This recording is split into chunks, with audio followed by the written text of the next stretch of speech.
And still I rise, Mr. Speaker. And I rise today, Mr. Speaker, with a to whom it may concern message. To whom it may concern, ethnic cleansing in Gaza is not a joke, especially when it emanates from the President of the United States, the most powerful person in the world, when he has the ability to perfect what he says. Ethnic cleansing in Gaza is no joke, and the Prime Minister of Israel should be ashamed, knowing the history of his people, to stand there and allow such things to be said. Ethnic cleansing has been a crime against humanity. And I stand here today in the well to denounce what was said, to denounce what the President said, to denounce the complicity of the Prime Minister of Israel, and to remind people that Dr. King was right. Injustice anywhere is a threat to justice everywhere. And injustice in Gaza is a threat to justice in the United States of America. I rise to announce that the movement to impeach the president has begun. I rise to announce that I will bring articles of impeachment against the president for dastardly deeds proposed and dastardly deeds done. I also rise to say that the impeachment movement is going to be a grass-up movement, not a top-down. The people have got to move forward. The people have to demand it. And when the people demand it, it will be done. I did it before. I laid the foundation for impeachment, and it was done. Nobody knows more about it than I. And I know that it's time for us to lay the foundation again. On some issues, it is better to stand alone than not stand at all. On this issue, I stand alone, but I stand for justice. I yield back the balance of my time. The gentleman yields back. The chair now recognizes the ranking member, Mr. Green, for 5 minutes of Texas. Thank you, Mr. Chairman. Permit me to ask, have any of you read some document from the Biden administration or some regulator indicating that there is an Operation 2.0 checkpoint or Operation Choke Point 2.0? Have you, from the Biden administration that said 2.0? Okay, so this is a made-up statement. Somebody concluded that this is something that sells, so they've gone with 2.0. I was here in 2008 when we had the downturn, and it was never alleged that too much regulation caused the problem. I was here when Bernie Madoff made off with more than $60 billion. It was never alleged that too much regulation is what allowed him to do it. Silver Bank, Signature Bank. In fact, my colleagues have indicated that it was the regulators that caused the problem. A lack of regulation. Not all, but some have. So the question becomes this: do you want too much regulation, too little regulation, or you want it to be the Goldilocks, just right? Wouldn't we all? But the point is, given what's happening without guardrails as it relates to cryptocurrency, and I believe that, would you agree that we need some more guardrails? Anybody agree? Okay, if you agree, raise your hand. Just raise your hand, please. Okay, everybody agrees. Well, where do the guardrails come from? Somebody might say Congress. Would you agree that Congress is the place where guardrails should emanate? Raise your hands, please. Okay, thank you. For Congress to act, you have to have an act of Congress. Congress hasn't been able to act for various and sundry reasons. I don't want to get into all of it. But the regulators are in a tough position. I wouldn't want to be a regulator. It's a tough job, because if a bank fails, then you didn't do enough. And then if it somehow doesn't give you the kind of regulation that you want, it's too much. I wouldn't want to be a regulator. But I do know this. I was here to receive all of the complaints in 2008 and all of the complaints in the 60s, I think it was, when Bernie Madoff performed his dastardly deed. A good many people who want less regulation won't be here to receive the complaints. They come and they go. But there are some of us who have decided that we want to be here today and tomorrow and thereafter. And we've been fortunate enough and blessed enough to do it. So I'm not going to get angry with regulators because those who are regulated contend that they're overregulated. I want to fix a problem, but I'm not going to take all of this and conclude that the regulators are overregulating, when you all agree that there should be guardrails. At some point, Congress has to act.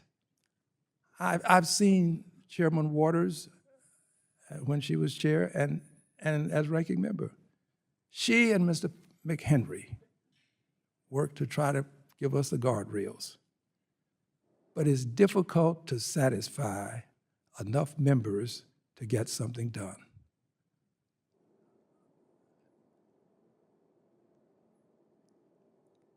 If these banks fail and you have a cascading event,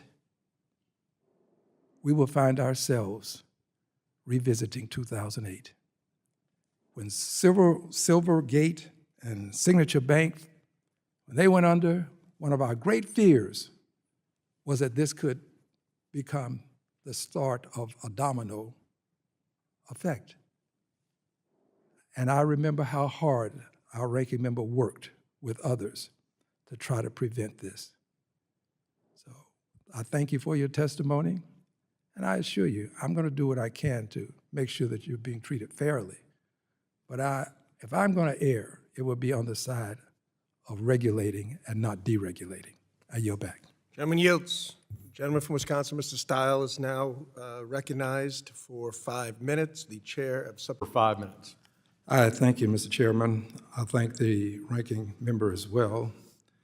And I am very much concerned about small banks. I understand that the definition of a community bank per the FDIC is a bank with less than $10 billion in assets. But small banks are important to me because literally I'm here because of a small bank.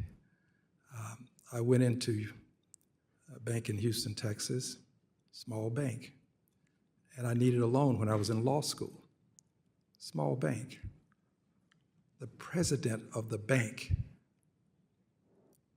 interviewed me for the loan. As a member of Congress, I can walk into a bank today and probably not meet the president. Small banks get to know people. They put a lot of stock in what people can do based upon sometimes an interview. Well, I hope you can understand why I'll pursue this line of questioning. Unfortunately, small black banks suffer.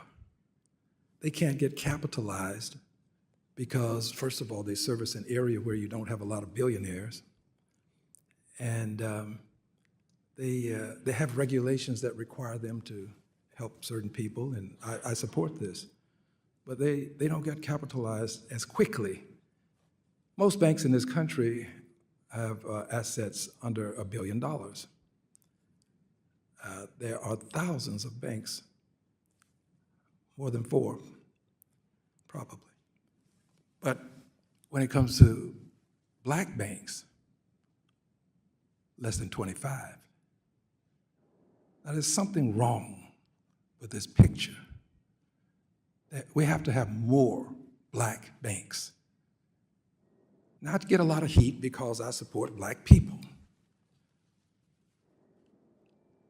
I would just hope that someone would understand that having grown up black, having lived black, having suffered black, having benefited sometimes from being black, that I'm going to support black people and black banks.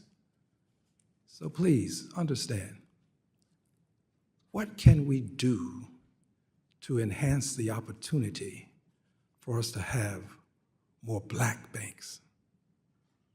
Ms. Owen, you've been banking a long time. What did your bank capitalize at? Assets? Our assets are $490 million. 490 million. So you appreciate the smallness of banking. Yes. I have a bank in my district that is small, less than $1 billion. I have many banks, by the way, in my district, but you have a problem with technology. What can we do that can benefit you, which will probably benefit some of these black banks that are trying to hold on? What can we do? Well, first I would like to say that both the American Bankers Association and I strongly support funding for MDIs as well as CDFIs. They fulfill a hugely needed niche for banking and believe in them strongly.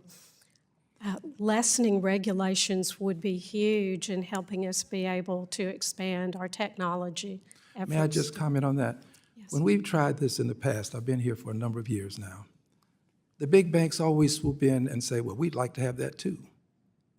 Can the small banks stand up to the big banks such that we can do something for the small banks and not have to fight the big banks all the way and in the end not get it done because the big banks won't allow it?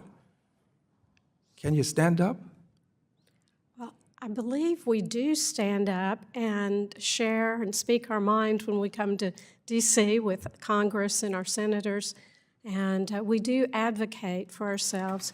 But I also have to say that I believe big banks fill an entirely different niche than what community banks fill. So there's a need for all of us, and we can work together. Thank you. Thank you, Mr. Chairman. I will yield back the bench. Yes, the title of this hearing is Operation Choke Point 2.0, the Biden administration's efforts to put crypto in the crosshairs. However, a better title for this hearing is how President Trump's self-dealing deregulation will put well-intentioned investors at risk. The name Operation 2.0 refers to a fake program never initiated by the Biden administration to restrict the cryptocurrency industry's access to the banking system. The Biden administration did not prohibit banks from dealing with cryptocurrency companies. In January of 2023, federal financial regulators issued a joint statement warning banks about cryptocurrency asset risk, including but not limited to the risk of fraud and scams among crypto asset firms, the risk of inaccurate or misleading representations and disclosures by crypto asset companies, and many other risks. In March 2023, Silvergate Bank and Signature Bank, two key firms in the cryptocurrency banking industry, failed in part due to their involvement with the digital asset sector. For example, between 2014 and 2021, the share of Silvergate's crypto firm deposits increased from 1% of total deposits to a high of more than 98%. The failure of these banks demonstrated that the concerns financial regulators had regarding bank exposure to cryptocurrency risk were well-founded. Regulators asking banks to consider the risk associated with the cryptocurrency industry does not amount to debanking, as my Republican friends are indicating. Regulators simply urged banks to exercise caution when dealing with this emerging and potentially risky industry. Unfortunately, this hearing aids the Trump deregulatory pro-crypto agenda, as just days before President Trump's inauguration, he issued what I call a money Trump meme coin that was heavily promoted on social media. Investors who may see this coin as a way to get rich quick may be overpaying for something of dubious value and could be left holding the bag after a sell-off. Notably, the money Trump coins, terms and conditions restrict buyers from bringing class action lawsuits, even if they are swindled. Beyond the lack of investor protections and transparency, issuance of the money Trump coin also creates an avenue to circumvent national security and anti-corruption laws, allowing any interested party, including adversaries and allies, to anonymously transfer money to the president and his family. I yield back the balance of my time. Gentleman yields. Gentleman yields. The chair now recognizes the chairman of the full committee, Mr. Hill. By way of our live streaming, this is a very important press event, and it relates to an event that took place earlier today at the White House. I was very disappointed to see what I consider a shameful display of bully diplomacy. There are some facts that I think we have to acknowledge. We have to acknowledge that Russia invaded Ukraine. It was there for all to see. If you did not see it, it's available to be seen now on C-SPAN and in other places on YouTube. President Putin is a dictator. He didn't just become a dictator. He has been a dictator. We have acknowledged that in this country for decades. President Zelensky can surrender all by himself. President Zelensky does not need President Biden or any other president, including Trump, to decide that his country will not be a part of NATO, that his country will not get any of its land returned, that his country will have no security provided from other nations, that his country should pay some sort of reparations. He can do all of these things without the help of any president of the United States, especially President Trump, who holds himself out as a great deal maker, a great negotiator. You're not negotiating when the first thing you do is throw in the towel, wave the flag of surrender, say to the person who has demanded that there be no NATO acceptance of Ukraine, demanded that land be accorded Russia, demanded without any question, he has demanded that Ukraine not have the security guarantees that it is seeking. So all of those things can be done by President Zelensky without the aid of President Trump. President Trump does not seem to understand that he's not doing Ukraine any favors by demanding reparations and demanding these other things that will not benefit his country. Another fact, the United States of America is not a mercenary nation. We have not been a nation who demands some sort of payment for the services that we can render. This country has come to the aid of many around the world and has done so because we thought it was in the interest of our country, but also in the interest of the countries that we were helping. It was the right thing to do. It was the righteous thing to do in many occasions. So the United States should not now metamorphose into a mercenary nation wherein we will demand some kind of deal that includes some payment for our services. We have been given the opportunity to be the world superpower that comes to the aid of others because in so doing, we have received the benefits of friendships from other countries. Countries respect us and come to our aid and our comfort when we need them to help us with these various wars and various skirmishes around the world, they come to our aid because they know that we'll be there for them. For us to now change our entire paradigm, change what we have historically done, and decide we are going to side with the aggressor. We're going to side with President Putin, and we're going to now just totally disregard what we have seen and we know to be the case in terms of who invaded Ukraine and what the demands are, is unthinkable. We cannot allow our country to become a mercenary country. And I would also add this: bowing to the bullies and, unfortunately, taking advantage of the weak will not get you a Nobel Peace Prize. I think that a lot of what this president is doing is in his quest to acquire a Nobel Peace Prize. And you're not going to get it by bowing to bullies like Putin and then deciding that you're going to break those who are weak and make them succumb to the bullies that you would now associate with. That won't get you a Nobel Peace Prize.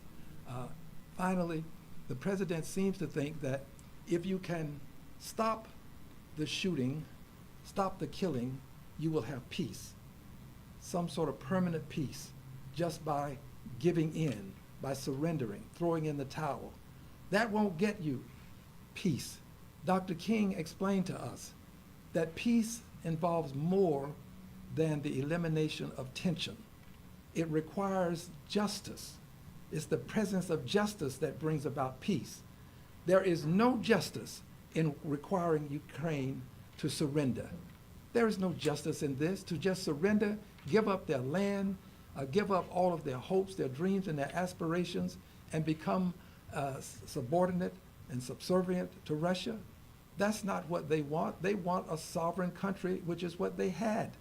And it is time for us to help our president understand that he cannot continue this crusade that he has embarked upon to disassociate himself, it seems, with our allies and to befriend persons who have traditionally been our adversaries. The United States of America stands for freedom. It is the symbol of freedom. Whenever there is a skirmish, a war, people want to know, where are the Americans? Because they know that we're the people who come to the rescue, to the aid and comfort of people who are under duress and distress. That is not what we are displaying at this time under this president. I'm not saying that we are going to be the world's savior, not at all. But I do believe that NATO plays an important role in maintaining the peace. And NATO is an important place for us to be. It appears that he is almost ready to step away from NATO. This association has been there to protect those in Europe who are part of it, but also to act as a deterrent. A deterrent. We have to do what we can to maintain our association with NATO. I regret very much having seen what I saw today, this shameful display of a desire to put the president's personal desires above the people of the United States, the people of Ukraine, of the people that are our allies in Europe. He's putting his personal politics above the politics of the American people and the benefits that the American people have derived from our association with our allies across the globe. It was a shameful display of the vice president somehow believing that by supporting the president in the way that he did, it looks as though he seems to think that this will give him some sort of favor. It will ingratiate him to the president. Somebody has to be there to stand up and say to the president what he needs to hear, not what he wants to hear. He wants this praise. He wants people around him to appease him. Somebody has to have the courage to say, no, Mr. President, this is not the way we get it done. And you can do that behind closed doors. I don't expect you to insult the president in the public or to say things that the president might conclude are insulting. Do these things behind closed doors, and you can do them, but you can't allow the president to continue to be a bully with a pulpit. You can't do this. If you do this, it is not going to bode well for the United States of America. And I welcome any questions that you might have. Was there anything said specifically that you heard between the meeting between Zelensky and President Trump to trigger the press conference? Well, it was the entire event itself, to be quite candid with you. It was the tone that was set.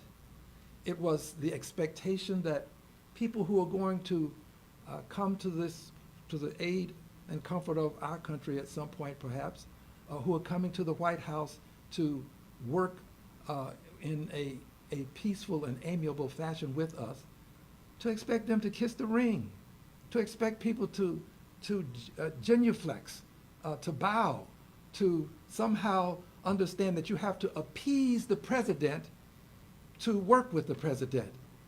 He's not a dictator. He's not the king of the United States of America. He is a person that has been elected to hold public trust and to do so with a degree of dignity and show respect. He disrespects others and uses incivility to take advantage of their civility. And if you stand up for yourself or speak up for yourself, he immediately wants to dismiss you as being disrespectful to him. To tell the president of Ukraine that he's a dictator, to say to the president of Ukraine that you're not going to get admission to NATO, to say to him, you're not going to get any of your land back, and to say to him, we want your rare minerals, your rare resources, we'll take those in payment for what we've done for you, and to exaggerate the amount that we have actually accorded. This is just unbelievable behavior emanating from the highest office in the land, and it's doing this. This behavior is being emulated by others who hold positions under the president. And we're going to see more of this now at the state levels, state officials. You're going to see it by local officials, mayors. You're going to see it by county officials. You're going to see this kind of behavior. We're not a country that bullies its way through the world. We negotiate, and yes, we are a nuclear power, but the question isn't not whether we're going to police the world. The question is, can we bring peace to the world? And you're not going to bring peace by being the world's biggest bully.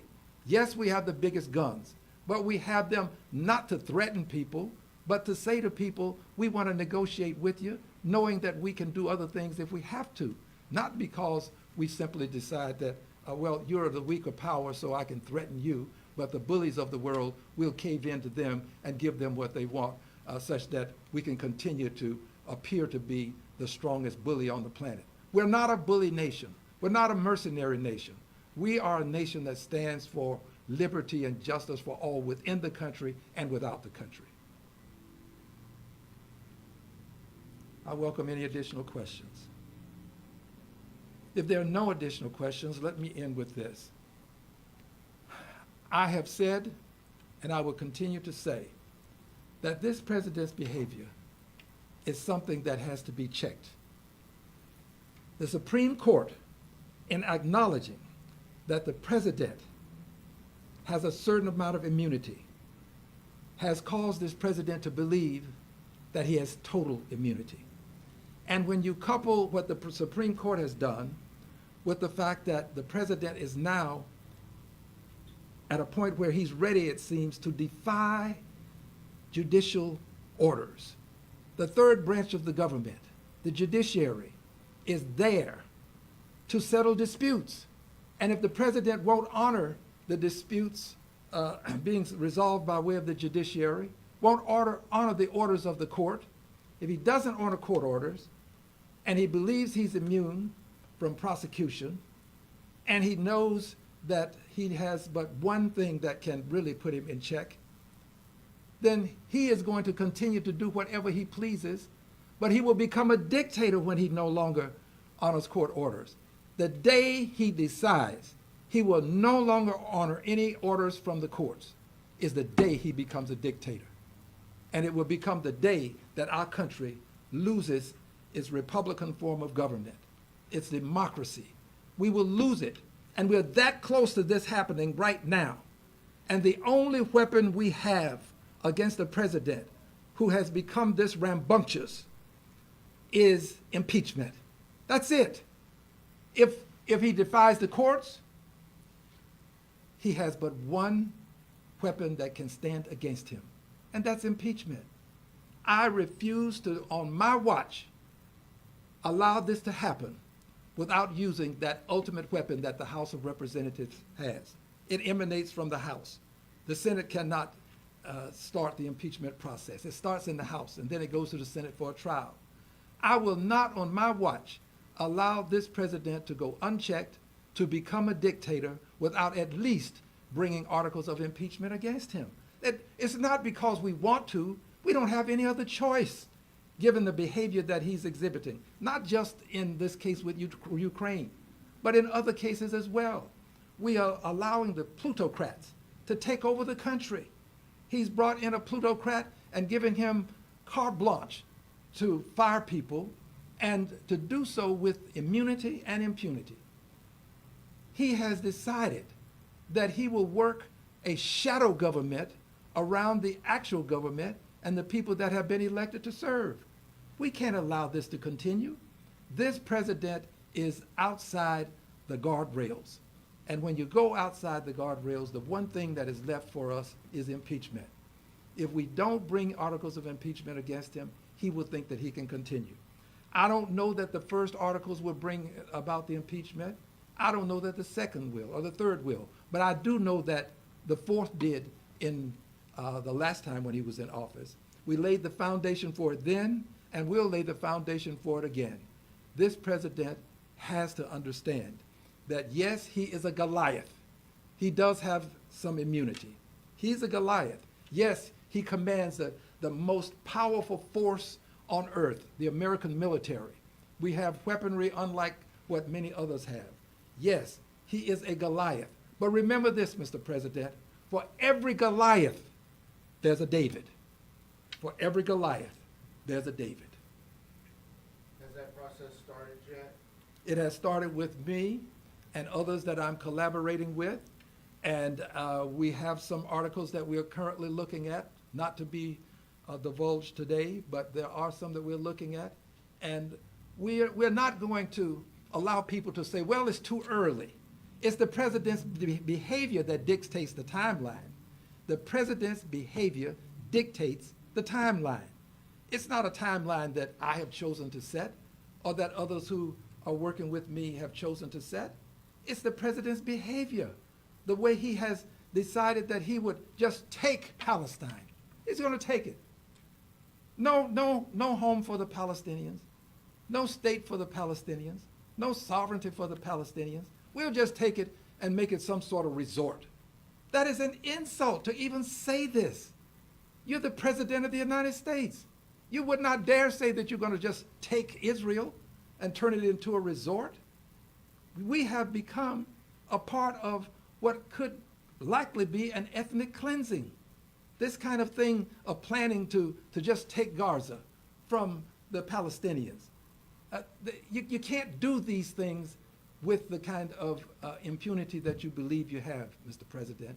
We are going to do what we are supposed to do. We have this power because the Constitution says we have it, and because it has been proven to be efficacious in the past. It acts as a deterrent, and it can act as a means of removal. Many judges have been removed with impeachment. It may be time for a president to be removed from office by way of impeachment.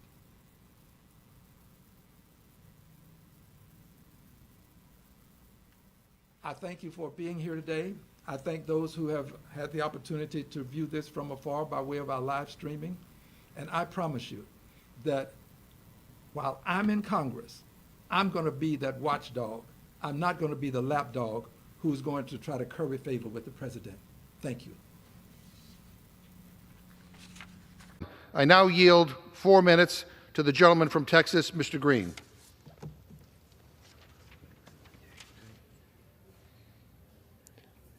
Gentleman from Texas is recognized for 4 minutes.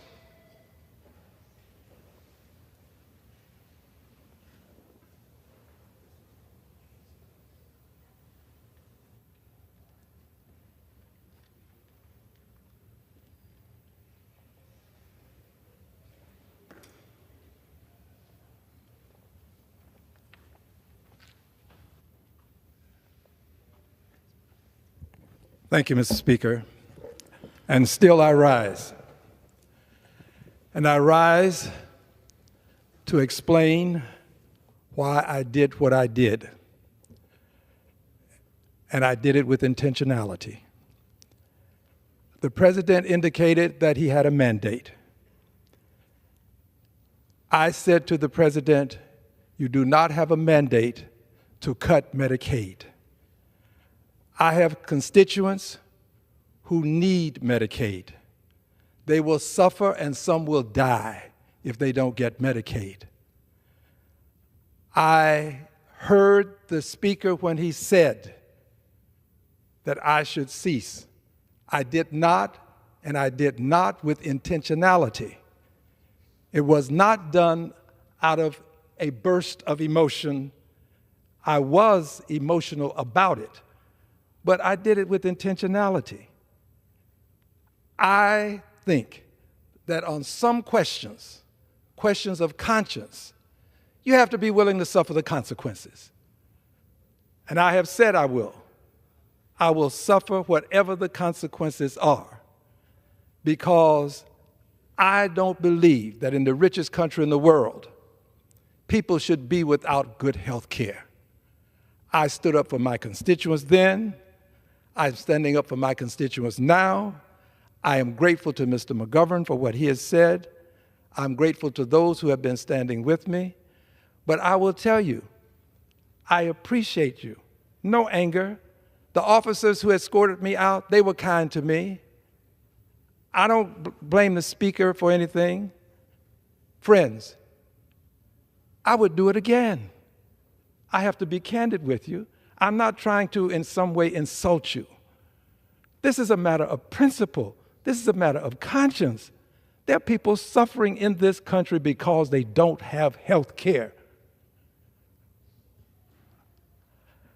I'll close with this. On some issues that are matters of conscience, it is better to stand alone than not stand at all. This is where I stand. Thank you, Mr. Speaker. Mr. Speaker, and still I rise. And still I rise, a proud, liberated Democrat, unbought, unbossed, and unafraid. And I rise today, Mr. Speaker, to call to the attention of the House this place that I revere, and notwithstanding recent events that I have great respect for. Mr. Speaker, I rise today in response to a censure that took place as it relates to my behavior. I have been told by some that they did not have an opportunity to hear the actual resolution as it was read. I have here H-Res 189, the censure resolution, as it relates to my behavior. I believe this resolution should be read. I am not in any way upset with the Speaker. I want people to know that the Speaker did what he was supposed to do. He did what he was supposed to do when we had the joint session of Congress. When I interrupted, the Speaker called it to my attention. He did it on multiple occasions. I have no reason in my heart to be upset with the Speaker. Later, persons came over and escorted me out. I appreciate them. They were very kind to me, the officers, very kind. They said kind words to me. And as a result of my behavior, I have been censured. I'm going to read the resolution and give some commentary. It reads, H-Res 189, in the House of Representatives, Mr. Newhouse submitted the following resolution, which was referred to the committee on, and the copy that I have does not have a committee. I'm not sure it was referred to a committee. It may have come straight to the floor. But regardless as to how it arrived, it did. and I'm not contesting the procedure. The resolution reads, censuring Representative Al Green of Texas. Whereas on March 4, 2025, during the joint session of Congress, convened pursuant to House Concurrent Resolution 11, the President of the United States, speaking at the invitation of the House and the Senate, had his remarks interrupted by Representative, disrupted the proceedings of the joint address, and was a breach of proper conduct. And whereas, after numerous disruptions, the representative from Texas had to be removed from the chamber by the sergeant at arms. Now, therefore, be it resolved that 1, Representative Al Green be censured. 2, Representative Al Green forthwith present himself in the well of the House of Representatives for the pronouncement of censure. And 3, Representative Al Green is censured with the public reading of this resolution by the Speaker. Some things bear repeating. That concludes the resolution. But some things bear repeating. I respect the Speaker. I have no ill feelings toward the Speaker. None toward the persons that escorted me away from the floor, because I did disrupt. And I did so because the President indicated that he had a mandate. And I wanted him to know that he didn't have a mandate to cut Medicaid. I did this because Medicaid is the only insurance many people have in this country. I am blessed. As I stand here now, there's a physician waiting. If something should happen, I will be taken to that physician. I have the best health care in the world. There are other people who have less than I. I would have them have what I have. But I surely will not stand by and see them lose what little they do have. Medicaid is for people who don't have the kind of health care that 435 members of Congress and 100 members of the Senate have. But they do have some health care. It has been approved by legislation that the Energy and Commerce Committee would cut $880 billion from their budget. The overwhelming majority of that budget has to do with health care. I see no way for this cut to take place without cutting into Medicaid. I am going to fight the cutting of Medicaid. I hope that this comment, this message that I'm giving today will deter them and cause them to go a different way. Then they can say, we were never going to do it. Al Green just had this false notion. Well, let me have it. Don't cut Medicaid. It's all they have. This is the richest country in the world. Mr. Musk has doctors. He will get the best health care. Let him understand that he should be on my side. He should be on the side of the people who need this health care. He has the ear of the president. Mr. Musk, speak to him. He listens to you. But for the grace of God, dear brother, you could be on Medicaid. You've just been blessed. Don't assume that it's your intellect that has caused you all of these great blessings that you've received. You've just been blessed beyond measure. Speak to the president and tell him that Medicaid ought not be cut. But I continue. I interrupted. I was said to be in need of sanctions. I came to the floor today, and while the speaker was reading, I recalled what happened in the 60s. I recalled when we were faced with adverse circumstances. We would sing a song that would inspire and encourage us to move forward with alacrity. The words were, "We shall overcome. We shall overcome. We shall overcome someday." Deep in my heart, I do believe that we shall overcome someday. That was an act of incivility. Why, Al Green, would you come to the well before your colleagues in the world and commit an act of incivility? Here is why.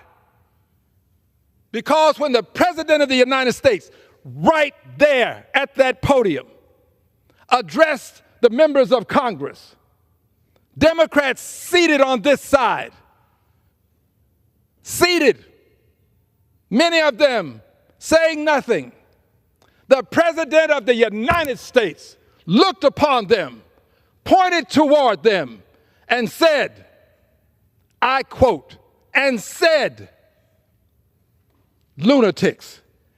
The President of the United States at a joint session of Congress called members of Congress lunatics. That was an act of incivility. Incivility. There comes a time when you cannot allow the president's incivility to take advantage of our civility. And that's what's happening in this country. His incivility is overwhelming our civility. We cannot allow this. That act of incivility was in direct response to the president's incivility. Mr. President, you, sir, you were wrong when you pointed to the members of Congress and called them lunatics. Democrats, I might add, called them lunatics. The president hasn't been sanctioned. President hasn't been reprimanded. No censure of the president. The president is above the law. Supreme Court has said as much. He can do things that no other can do. Above the law as it relates to certain things, but not as it relates to all things. Not all. He is still subject to the norms of society. The decorum that you expect from me, you have to respect and expect from the president. Why would we allow him to use his incivility and expect me to continue to engage in civility as it relates to his incivility? Mr. President, there are some of us who are going to stand against your incivility. We have reached a point in our history where we have to hearken back to that which got us to this point in our history. I remember the 60s. I remember Dr. King. I remember the movement. I remember what it took to get me in this house. I'm not here because I'm so smart. I'm not here because of brilliance or good looks. I'm here because people made great sacrifices. And it was incivility. It was disruption. But they were prepared to suffer the consequences. We're going to have to resort to the same tactics that we used in the 60s. But we did it for a worthy and noble cause. Calling the people of Congress lunatics was not noble, Mr. President. It was an ignoble act of incivility. But I remember how we marched and how we protested. And I'm prepared to do it again. If you treat me like you treated me in the 60s, I'm going to respond the way I responded in the 60s. It is time for us to use the same level of incivility that was used in the 60s for a noble cause, to save Medicaid, to protect Medicare, to prevent the demise of Social Security. It is time for us to take that stand. Incivility emanating from the highest office in the land cannot be tolerated and has to be negated. I did it, and I have said to people, while I respect others, and while I absolutely was cooperative when they led me away from the floor, but if circumstances permitted, given what I know, I have to be candid. I would do it again. I would do it because I care about these people on Medicaid.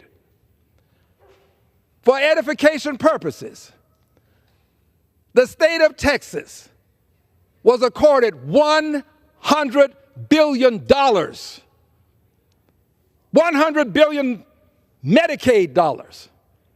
$100 billion Medicaid dollars sent to the state of Texas to help poor people. And what did the state of Texas do?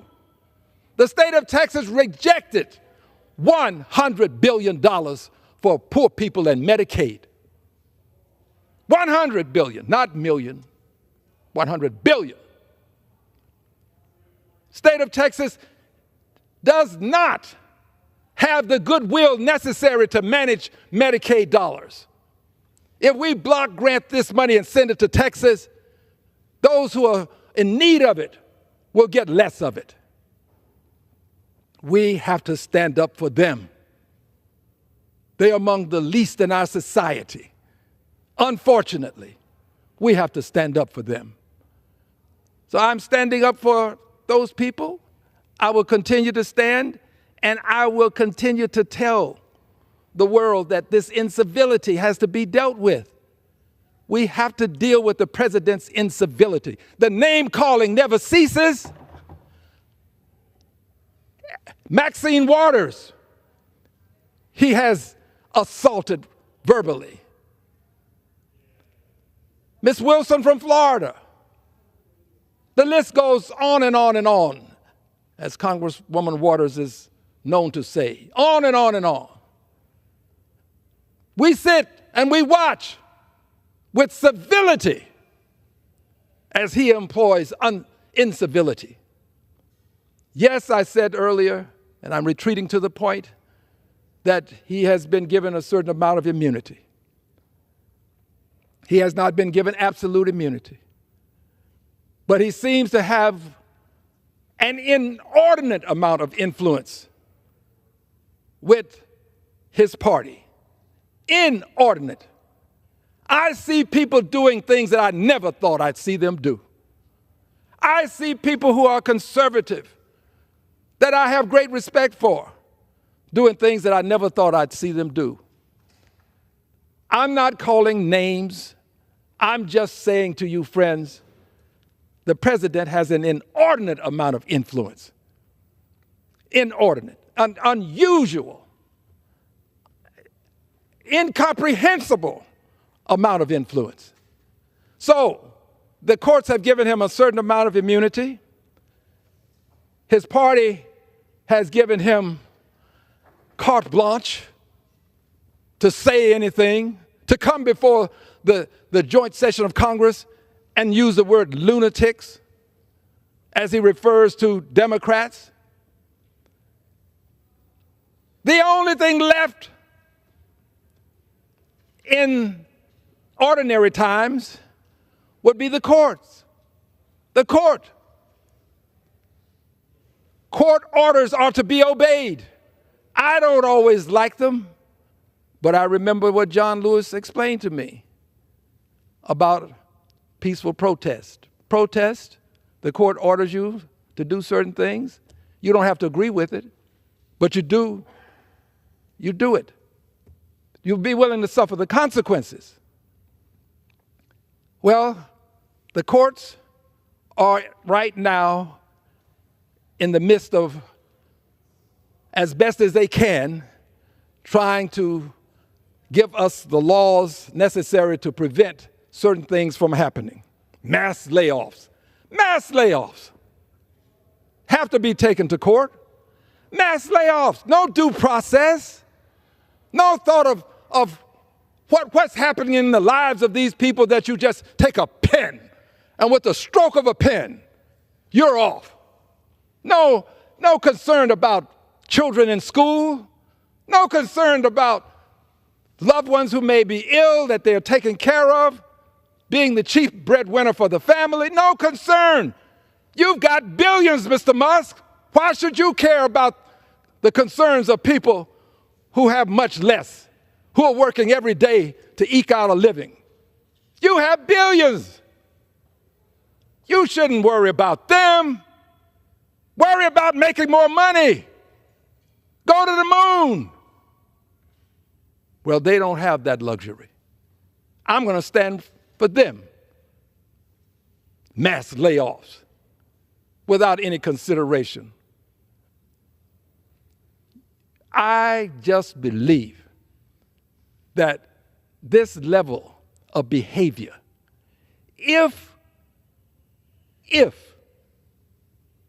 conducted, committed, engaged in by one Barack Hussein Obama, when he was president, if he behaved in this fashion, he would have been impeached.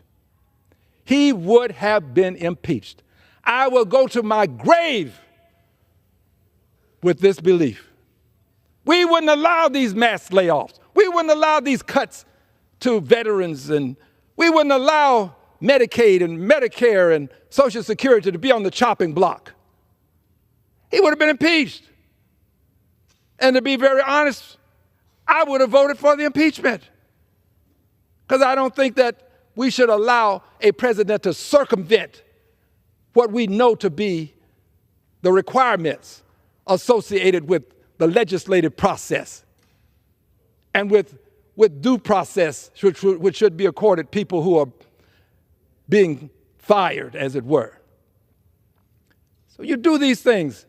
The courts are acting, and the courts should act. But there is a point in time, Mr. President, if your incivility allows you to disobey court orders, given that your party has given you carte blanche, given that you believe you have absolute immunity by virtue of what the Supreme Court has accorded you, and you don't have absolute, but I think you believe it. When you cross that line, and you, Mr. President, decide you will no longer honor orders from the judiciary, when you decide that Marbury versus Madison means nothing, when you decide that you are the supreme law of the land, on that day, we will have a dictatorship. And we are close, because you are continually inching right up to the line, and you're looking over to the other side. And at some point, regrettably, you may cross over. Mr. President, I beg that you not do so. I beg that you would not do so, that you would honor the third branch of government designed to settle disputes among us, not always in a favorable way to some, obviously, but that's what it's there for. So I beg, Mr. President, that you would not dishonor the judiciary in this country. But here's what I know. I know that you have the ability to say to a judge, You've issued your court order. Now let me see you enforce it. That's my Justice Department, not Al Green's, president. That's my Justice Department. The head of my Justice Department has pledged fealty to me, not Al Green, the president. That's my Justice Department. Let me see you get my Justice Department to enforce your order, Mr. Judge. More specifically, Mr. John Roberts. Get my Justice Department to enforce your order. Let me see you get my marshals to enforce your order. This president, whether wittingly or unwittingly, has put himself in a position such that the Justice Department has pledged fealty to him. Generals in the military, you don't get these positions now unless you pledge fealty, have pledged fealty to him. We ought to be ashamed of ourselves to allow such a thing to happen. Yes, generals in the military, Justice Department, the courts, many of them are bending knees, genuflex. Somehow you believe that you are showing respect, I suppose, or maybe you're just currying favor. But be that as it may, Justice Department, generals in the military, many of the courts giving a genuflex, wittingly or unwittingly, he is setting himself up such that he is in a position such that at the end of his 4th year, he might attempt to do what he tried to do and failed at the end of his last term. He tried his best to prevent the transition of power. He did all that he could. He encouraged persons to come over to the Capitol. People came and they literally broke into the Capitol. I was here. They came and they marched through the Capitol. And by the way, for doing it, the president has given them the ultimate reward. You, and you. Yes, you too. All of you. You are pardoned. You're given some sort of amnesty. You're okay. This is what the president has done. So wittingly or unwittingly, he is now in a position to make that same effort. Only this time, the Justice Department is with him, not with the Constitution. Generals in the military are with him, not with their oath that they've taken. The president, wittingly or unwittingly, has put himself in a position such that if he chooses to stay on beyond his term of office, if he chooses to do what a member of Congress has suggested that might be done by law, which is to give him a 3rd term, in law, I hold no animus toward the member of Congress who's done this, filed the legislation. No animus to you, dear brother. But what we have done is witness a president who wittingly or unwittingly has put himself in a position such that he will have the power to enforce the inanity of not allowing a peaceful transfer of power. He literally is putting himself in that position, wittingly or unwittingly. He is. And as a result of his doing this, we have to not allow his incivility, his requirement of fealty, to prevent us from taking the necessary actions to protect liberty and justice for all, to protect government of the people, by the people, for the people, to protect what this country has in its great and noble ideals, we have to do what is necessary. I believe that we have to engage in a level of positive, righteous incivility. Positive, righteous incivility. The same kind of incivility that Dr. King engaged in, that John Lewis engaged in. This incivility would only be a counterbalance to the president's incivility. I'm not saying that we get into the name calling and stoop to the level that he does. I'm saying that when there are moments for us to have righteous incivility, we should. So now I'm back to where I started. Stood there in the House, the well of the House, other members with me. I never suggested to anybody that you do a certain thing. We did sing "We Shall Overcome." It was an act of incivility, but I want people to know that it was in direct response to the president's incivility at the joint session of Congress. He has not been reprimanded. He has not been censured. He won't be reprimanded. He won't be censured.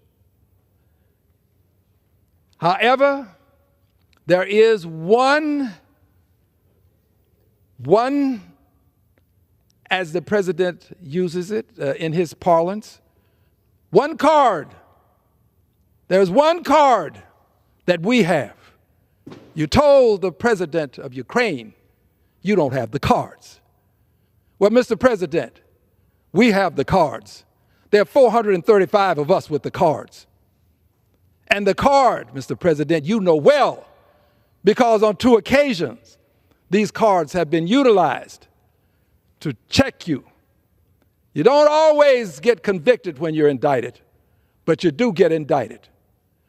And if you continue with this line of behavior, you may not just simply be indicted. That means impeached. You may be more than impeached. There may be a Senate that has the will to live up to the ideals in the Constitution. And when that Senate does so, you will no longer be president. There are 435 cards. Mr. President, I have one of those cards. I have one of them. You are a Goliath. You are a Goliath. You now have control of the Justice Department. You have the generals pledging fealty. You are a Goliath, Mr. President. But there are 435 Davids. 435 Davids. 435 with the power accorded to us by way of the rules of this House to bring articles of impeachment. You may not be impeached the first time, but there's always a second, and there's always a third. And in the end, if you, Mr. President, continue with this behavior, you will be impeached, and I believe that will be the will in the Senate to convict. I'm not threatening anyone.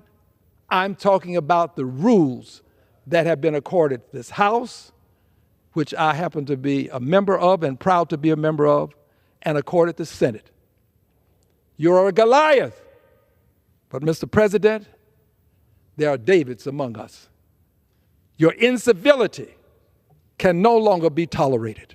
It has to be met with righteous indignation and righteous incivility. I yield back the balance of my time.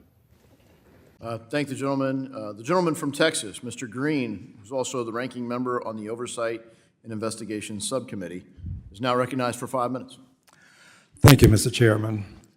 I thank the ranking member as well, and I'm grateful to the witnesses for appearing today. I would like an expression of whether or not it is beneficial for us to be concerned with the use of cryptocurrency in certain areas. More specifically, is it beneficial to use cryptocurrency of some type in money laundering, terrorist activities, ransomware attacks, illegal trafficking of drugs, sex, weapons, illegal gambling, and evasion of taxes. Ms. House, let's start with you. Is it beneficial for us to be concerned about the use of some sort of cryptocurrency with this type of criminality? It's beneficial for us to be concerned about it, if that's what you mean, if Yes. it's beneficial for us for its use in that way. No, it's not. It's only beneficial to those who are currently exploiting it. It's not inevitable to stay that way, but the current state of compliance across the ecosystem makes it attractive for those users. Explain what you mean by the state of compliance. Yes, sir. So basically, I was the head delegate to the FATF, the UN for anti-money laundering. If you're not familiar with it, we created the first international standards for virtual assets in anti-money laundering. The standards exist, the policy exists. It just hasn't been implemented internationally. If we had wide-scale cross-global implementation of our requirements to detect and prevent illicit activity and to stop use of, like, let's say, sanctioned actors in North Korea's use of cryptocurrency and that's successful ability to launder, we wouldn't be in this current position. Unfortunately, it hasn't been implemented internationally. Does the bill in question prevent this type of illicit activity? I don't feel that the anti-money laundering measures in it are strong enough. It makes a reference to them being regulated under the Bank Secrecy Act, but there isn't clarity on who's purporting the regulations or how strong they need to be. And as a result, would we still have exposure to the criminality that I called to your attention? I fear that if we don't strengthen the measures, that could be an outcome, especially the extraterritoriality provision. Is there a rush to judgment here, meaning a rush to, I shouldn't say judgment, a rush to get this done such that we don't have the time to carefully craft legislation that will help us prevent this type of criminality?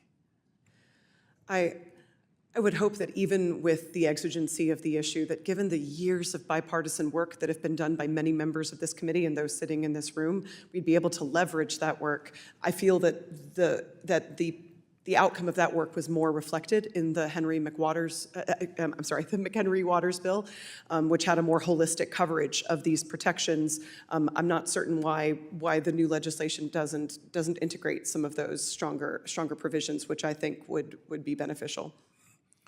Would implementing those stronger provisions somehow weaken that legislation, this new legislation? I don't feel so. I think it would strengthen it and make it truly comprehensive. And do you think that the McHenry-Waters legislation had other redeeming value? Absolutely. I think that it had a much more fulsome, like, holistic list of different measures. There were some good overlap too, things like one-to-one capital reserve requirements and a restriction on rehypothecation and investment of depositors' assets, basically. But unfortunately, I feel that the Stable Act is missing some of the most important provisions also that are outlined in the McHenry-Waters bill. When this illicit activity takes place and there's a transfer of money in an illegal fashion, for illegal purposes, more appropriately, who benefits from that in the system? Currently, the illicit actors benefit from it. I think that no responsible actor wants to be a platform for money laundering or for North Korean sanctions evasion and proliferation financing. So really, it's the illicit actors that are benefiting from lax controls. Quickly to my last question. So when this occurs, does the the people who are purveyors of the currency, the persons with the system, do they get punished in any way? There should be enforcement actions that can be taken if they fail to meet compliance obligations. Thank you, Mr. Chairman. I yield back. Thank the gentleman. The gentleman from Montana, Mr. Downing, is now recognized for 5 minutes. President Donald Trump, and he will stand up for us. Please join me in welcoming Al Green, Congressman Green. Thank you, thank you, thank you, thank you, thank you, thank you. I am here today because I believe in liberty and justice for all, not just for some. I believe in government of the people, by the people, for the people. Not government of the billionaires, by the billionaires, for the billionaires, for the people. And I'm here also because I want the world to know that the United States of America is the United States of America because Latinos have been here to build this country. And as they have built this country, it's important for us to note that they have done it in all capacities.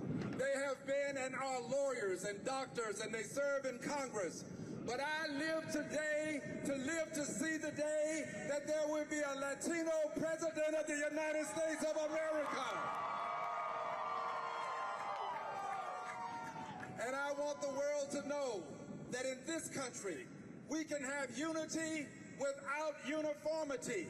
In this country, you don't have to give up your heritage. You don't have to give up your language. You don't have to give up your culture. You can be an American and maintain your identity. Unity without uniformity. And I'm here to say to the President, Mr. President, we need comprehensive immigration reform. Mr. President, a wall is not comprehensive immigration reform. We need to make sure that those persons that we call dreamers are not only in America, but become citizens of the United States of America. We have to make sure that every Latino child has the opportunity to grow up and have good health care. This is why we must make sure that we protect Medicaid. We must protect Medicare. We also have to protect Social Security because it's not an entitlement. It is an investment that you make, and you're entitled to have your investment. Let's protect Social Security, Medicare, and Medicaid. I'm also here today to say to each and every one of you, do not live in fear. Do not live in fear. We must unite. We must stand together. I bring you greetings from the Houston NAACP led by Bishop James Dixon. I bring you greetings from the National NAACP. I want you to know that I'm a life member of LULAC. I'm a life member of the NAACP. I want to see the NAACP. I want to see LULAC. I want to see all of our civil rights and human rights organizations unite. I want us to march together. I want us to stand together. Just as I stood in the halls of Congress and told the president he cannot cut Medicaid, we've got to stand together and let the president know that we are united. Will you stand with me? Will you march with me? Will we make America a greater country? Together we will make America a more beautiful America. When I say I like, you say LULAC. I like. God bless you, and God bless the United States of America. Thank you. Thank you.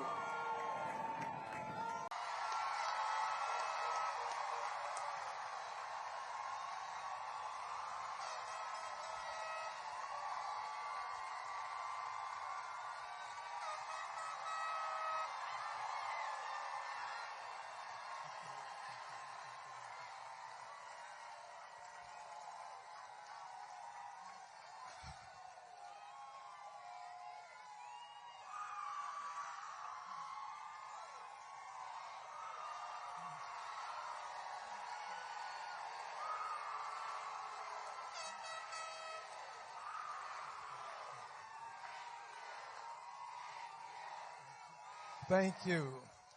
Thank you. Thank you. Thank you. Thank you. Thank you. Thank you. Thank you. Thank you. Thank you. You touched my heart. Thank you. Thank you. Thank you. Thank you. I am proud to be here today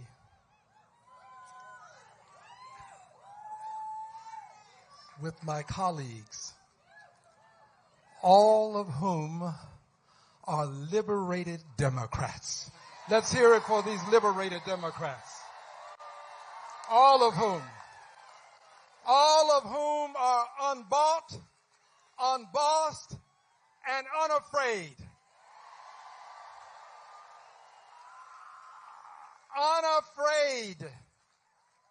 Unafraid to stand up for the many seniors that are among us.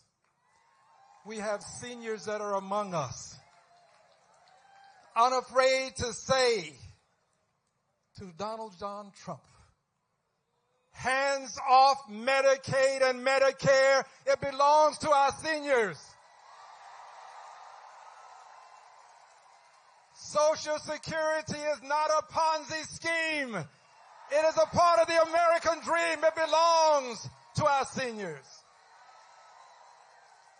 And we have to tell President Trump that Canada is not going to become the 51st state. Russia invaded Ukraine. Greenland is not for sale.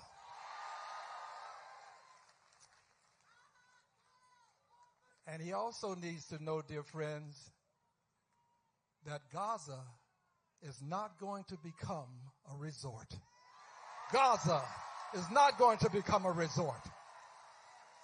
There must be a home for the Palestinian people.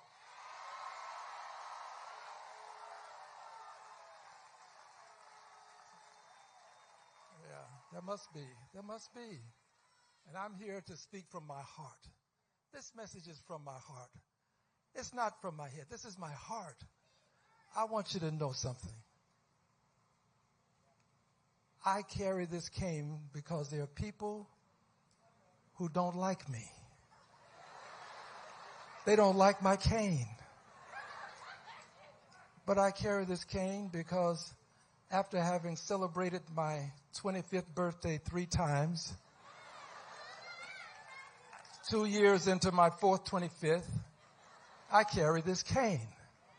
And I carry this cane because I believe in the 23rd Psalm. That portion that reads, yea, though I walk through the valley of the shadow of death, I will fear no evil, because my rod and my staff comforts me. This is my comforter. This is my comforter.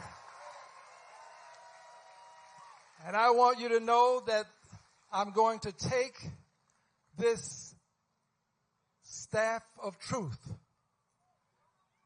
and I'm going to take this rod, and I want President Trump to know that he's not going to have a 3rd term. There will be no 3rd term. No 3rd term. No 3rd term. No 3rd term. No 3rd term.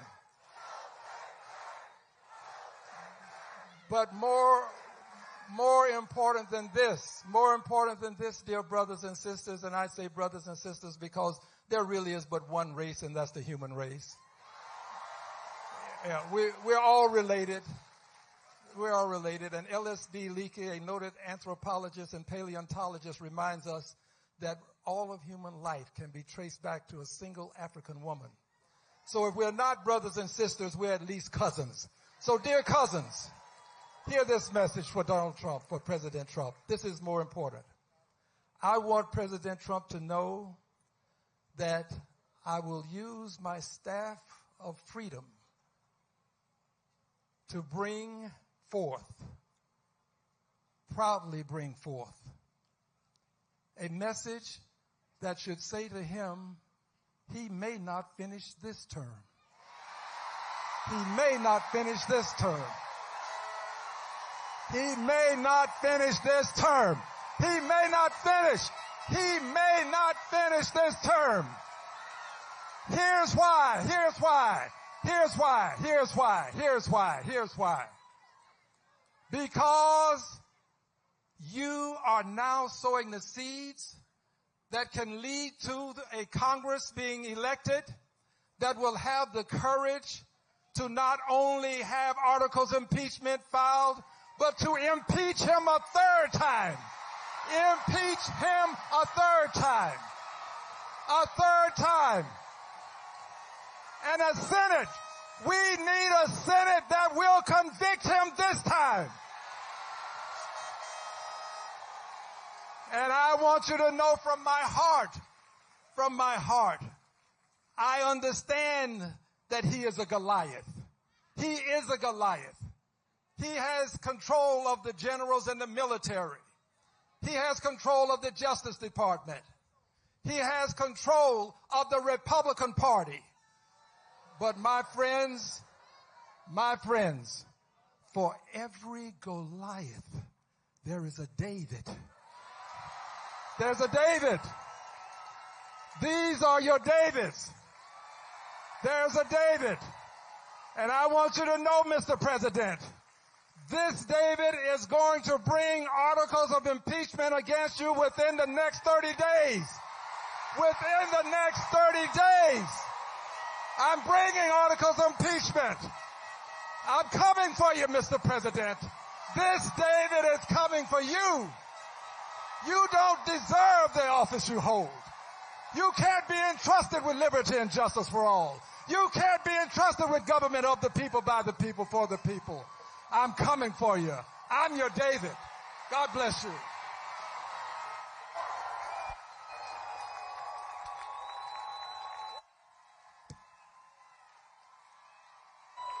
Please welcome to the stage co-executive directors Leah Greenberg and Ezra Levin, indivisible.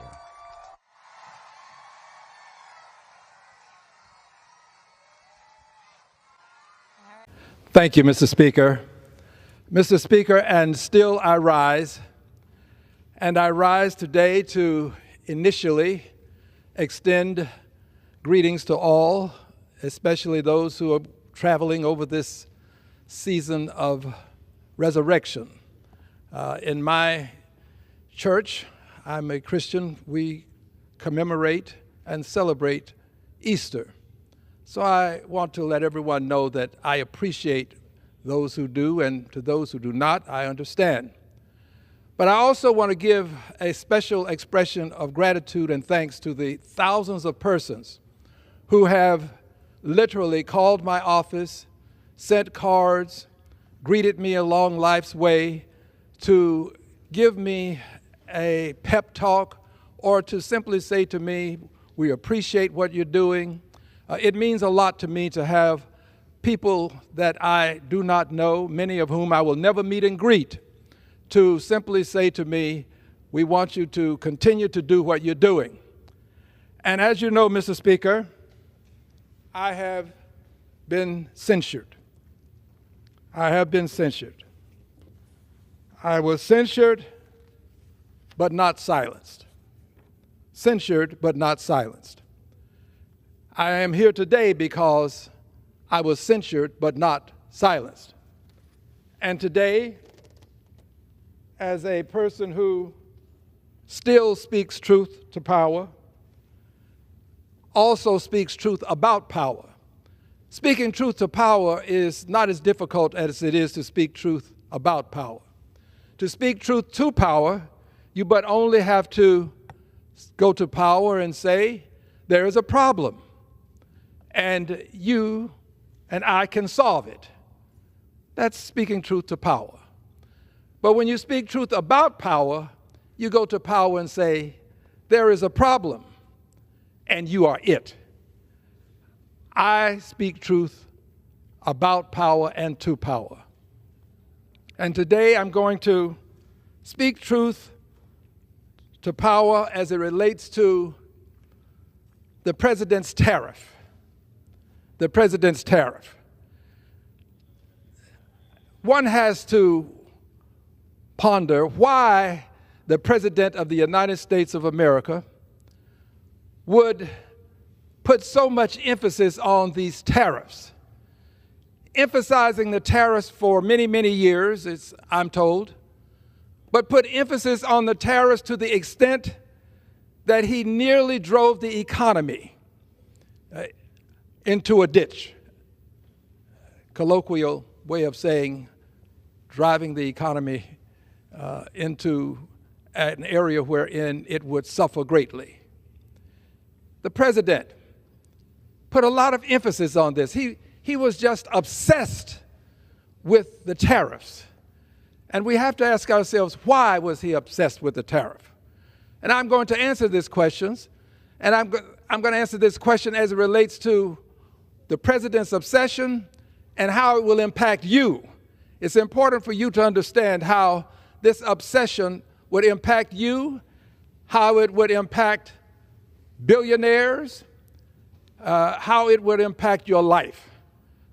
I will answer the question, how it will impact you. It's important for me to call to your attention that the president has a book that you are familiar with. It is styled The Art of the Deal. The Art of the Deal. Well, I want to introduce you to the president's Art of the Steal. Art of the Steal. A steal can be an underhanded way of acquiring something. The art of the steal. Here is how it works. The president, with his tariffs, will continue. At one point, it was going to be unimaginable, but he has reduced it. Let's just say 10%. There's a 10% tariff. This tariff is collected at the point of entry into the United States of goods that an importer desires to purvey in this country. He wants to sell it, or she wants to sell it. They want to sell it. They want to sell these goods. So they have to pay this tariff. And this tariff has to be paid that the president would add to the goods. Let's say you have something that costs $40,000 coming into the country, tariff of 10%. So that's going to give you an additional $4,000. This additional $4,000 is collected at the point of entry, and the person importing has to pay the tariff. Has to pay the tariff. This is the Trump tariff tax at this point. And when that tariff is paid, that money goes into the Treasury of the United States of America.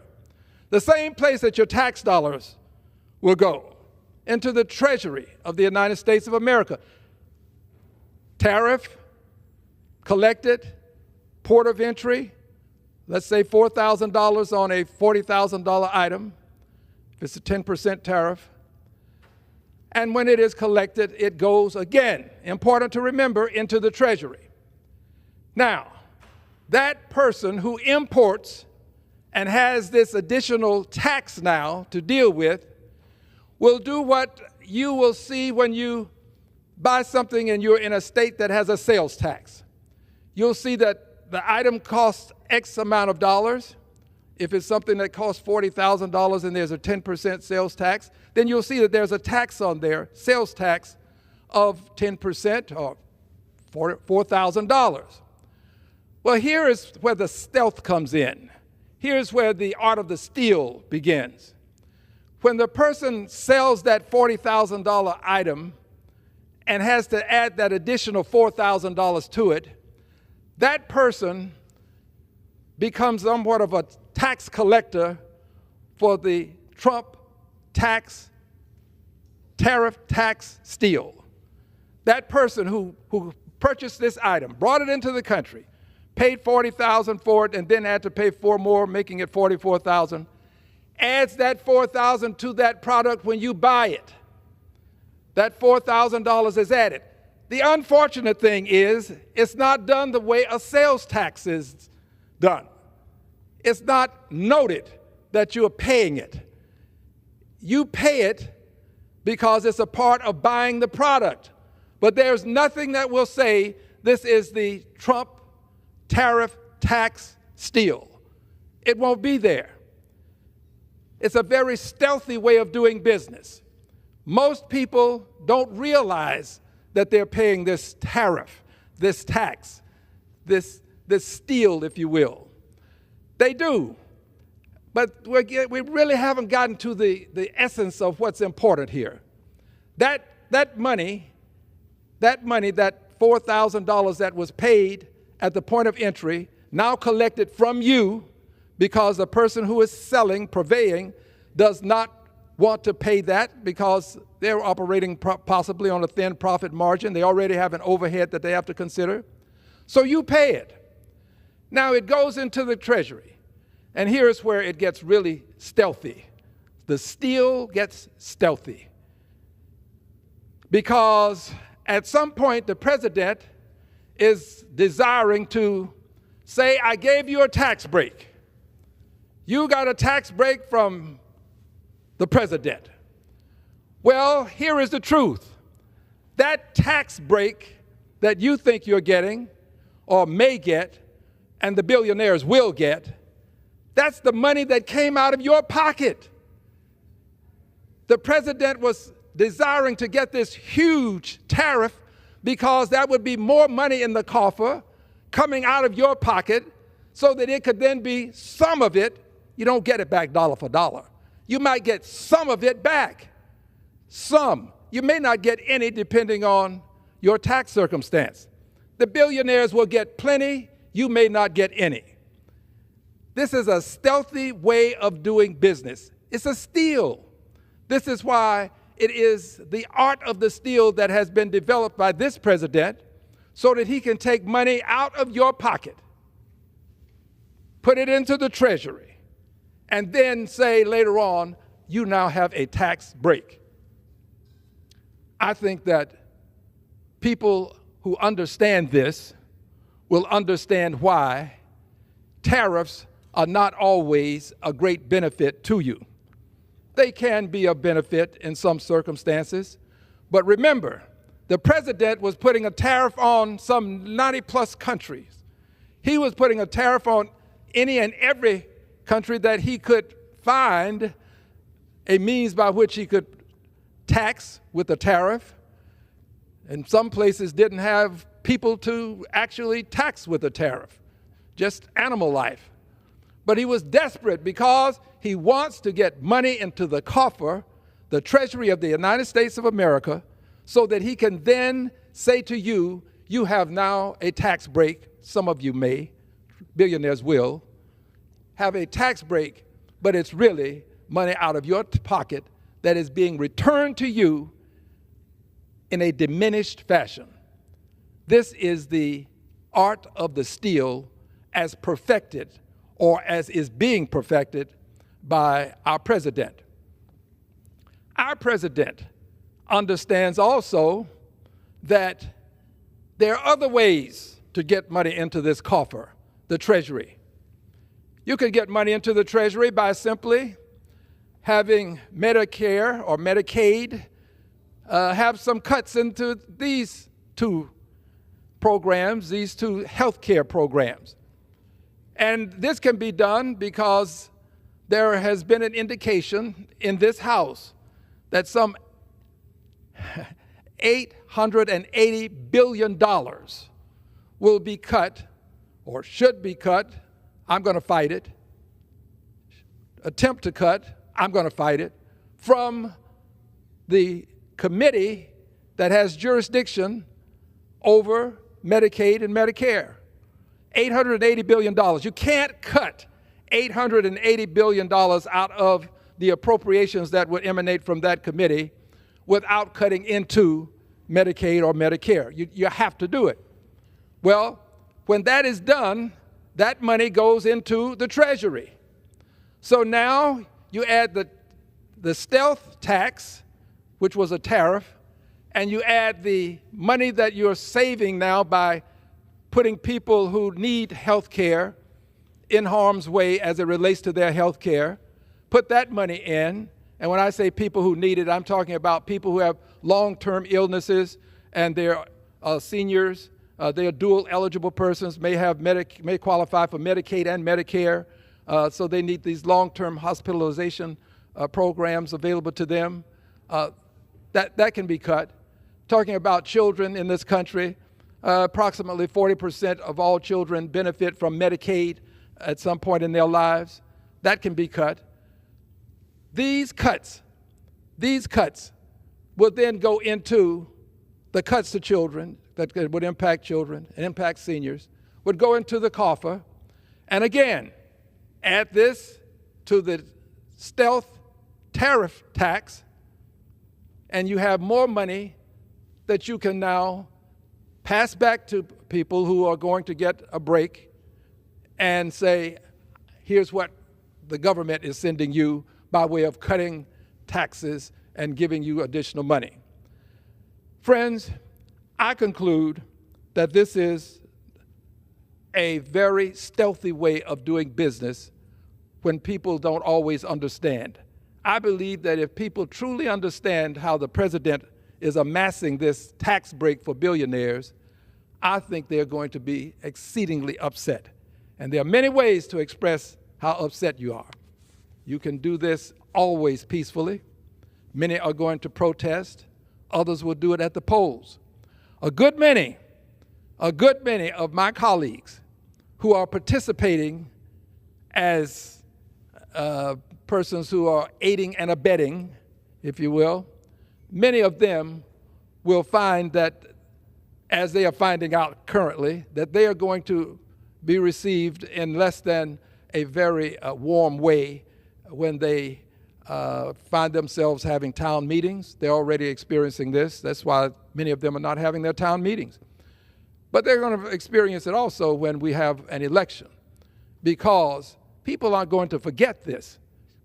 They're not going to forget how the president desperately tried to tax them so that he could then return money, some to them if they would qualify, but much to billionaires who would qualify.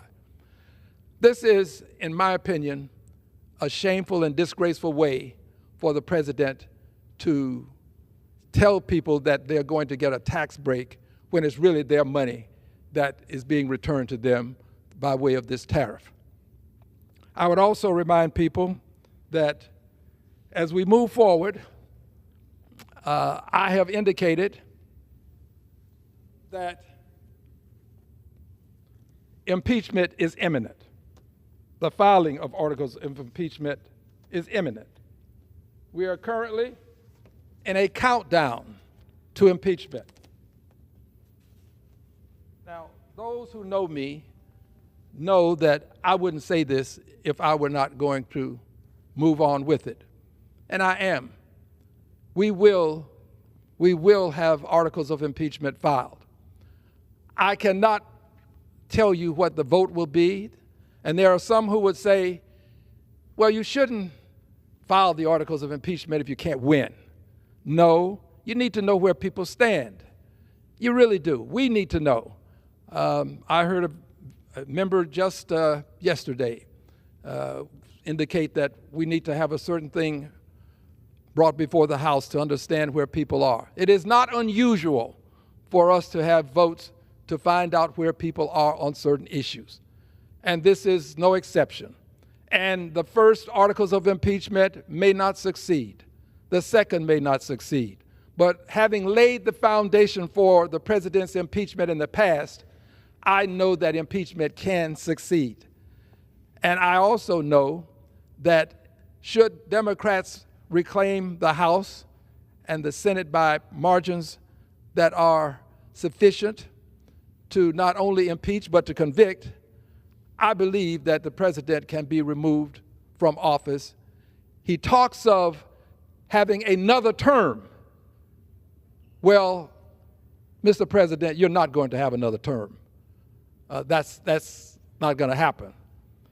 But I do know that you have incited persons to come to the Capitol, the citadel of democracy, and engage in an insurrection. So I don't know what you have up your sleeve, but I do know that we will prevent you from having a third term. And the best way to do it is to not have you finish this term. And the best way to do this is to have you impeached and convicted and removed from office. It can be done. I'm telling you it can be done. The law says it can be done. We but only have to have the will to do it. The way is before us. The will is what is necessary to implement the way to an impeachment and a removal of Donald John Trump as President of the United States of America. It would be the appropriate thing because he is unfit to be president, unfit to enforce the laws of the land in such a way as to bring honor to the process. Unfit when you consistently, repeatedly flout the laws, flout the notion of due process. When you would have agents of the state approach a female and approach her with persons who would surround her, and then pull up a mask, and then take her away, all in plain clothes, mask. I don't believe that the American people want to see that kind of episode take place in this country. It looks like we have secret police. America is not a country with secret police that come and take you away from your home to some distant state where you're not known, where you don't have resources. Don't give you any due process. This is not America. The president is destroying the lawful judicial processes that we have enjoyed. He is chipping away at them. And if the president can do it for a person who is here for whatever reasons, the president can do it to any one of us, especially when the president believes that you don't have to allow a person to say, hey, you have the wrong person. I didn't do that. Doesn't matter, because the president believes that he has the sole authority by and through his agents to determine who can stay and who must leave. And unfortunately, someone who should be here is not here as a result of the president's behavior. The president is harmful to the processes that we have enjoyed in this country. He is unfit to be president. He is also unfit because he disrespects the judiciary. When he loses a case, it's always the judge's fault. And what is amazing to me is that I have colleagues who are buying into that it's the judge's fault. Let's impeach the judge because it's the judge's fault. Always the judge. Always the judge. Never his fault. Always the judge. When we start this process of having the person who holds the highest office in the land continually say that judges are not fair when they're dealing with him and things that he would have done, when we allow that, we are now sending a signal to the rest of society that the judges are the reason why we're not succeeding, the reason why we can't have whatever it is that we want and can't acquire, and we have to take it to court. It's always the judges. At some point, people will have a disrespect for the law and the process that will cause others to disrespect the country. People invest in this country because they know that we have a good judiciary, that it is a process that has been in place and that will be honored. They invest in this country also because they know that your money is safe here. You invest in our bills, our bonds, it's safe. We have stability, except when you do as the president has just done, and that is tariff some 90 countries and do it in such a way as to cause people to start to equivocate when it comes to our bonds, our notes. And when that happens, you can see how the president backs off. He understood at last that he was making a terrible mistake, and he backed off. He has extended what he calls a 90-day, I would call it pause. But I don't think he's going to go back to where he was. I don't think he will. Even he understands that he was making a serious mistake. But here's the problem with that mistake. He has hurt the brand, the American brand. He's hurt the image of the country. He has put the country in a position such that people may no longer think that this is the safest place for their investment dollars. They may not want to buy our bonds as readily. They will then, if they don't buy them readily, that will make it difficult for us to sell them to pay bills. The president is hurting the image of the United States of America. We are now seen as a country that doesn't honor its word. President negotiated with Canada and Mexico a trade deal. He breaks the trade deal. President says that he wants Canada to be the 51st state. Canada is not about to become the 51st state. I will be quite candid with you. I admire the way the Canadians have made it perfectly clear to the president that this won't happen. Someone has to stand up to him. Greenland wants to take it, wants to make Gaza a resort. The president has to understand that he is not a king. He's not the emperor. He's not a dictator. He has awesome power, but he doesn't have the power to just go around people and take what he wants. He doesn't have that kind of power, and we can't let him have that kind of power. So it's important for us to move to impeachment, because impeachment is the means by which a reckless, ruthless president can be brought into check. This is the balance that we have.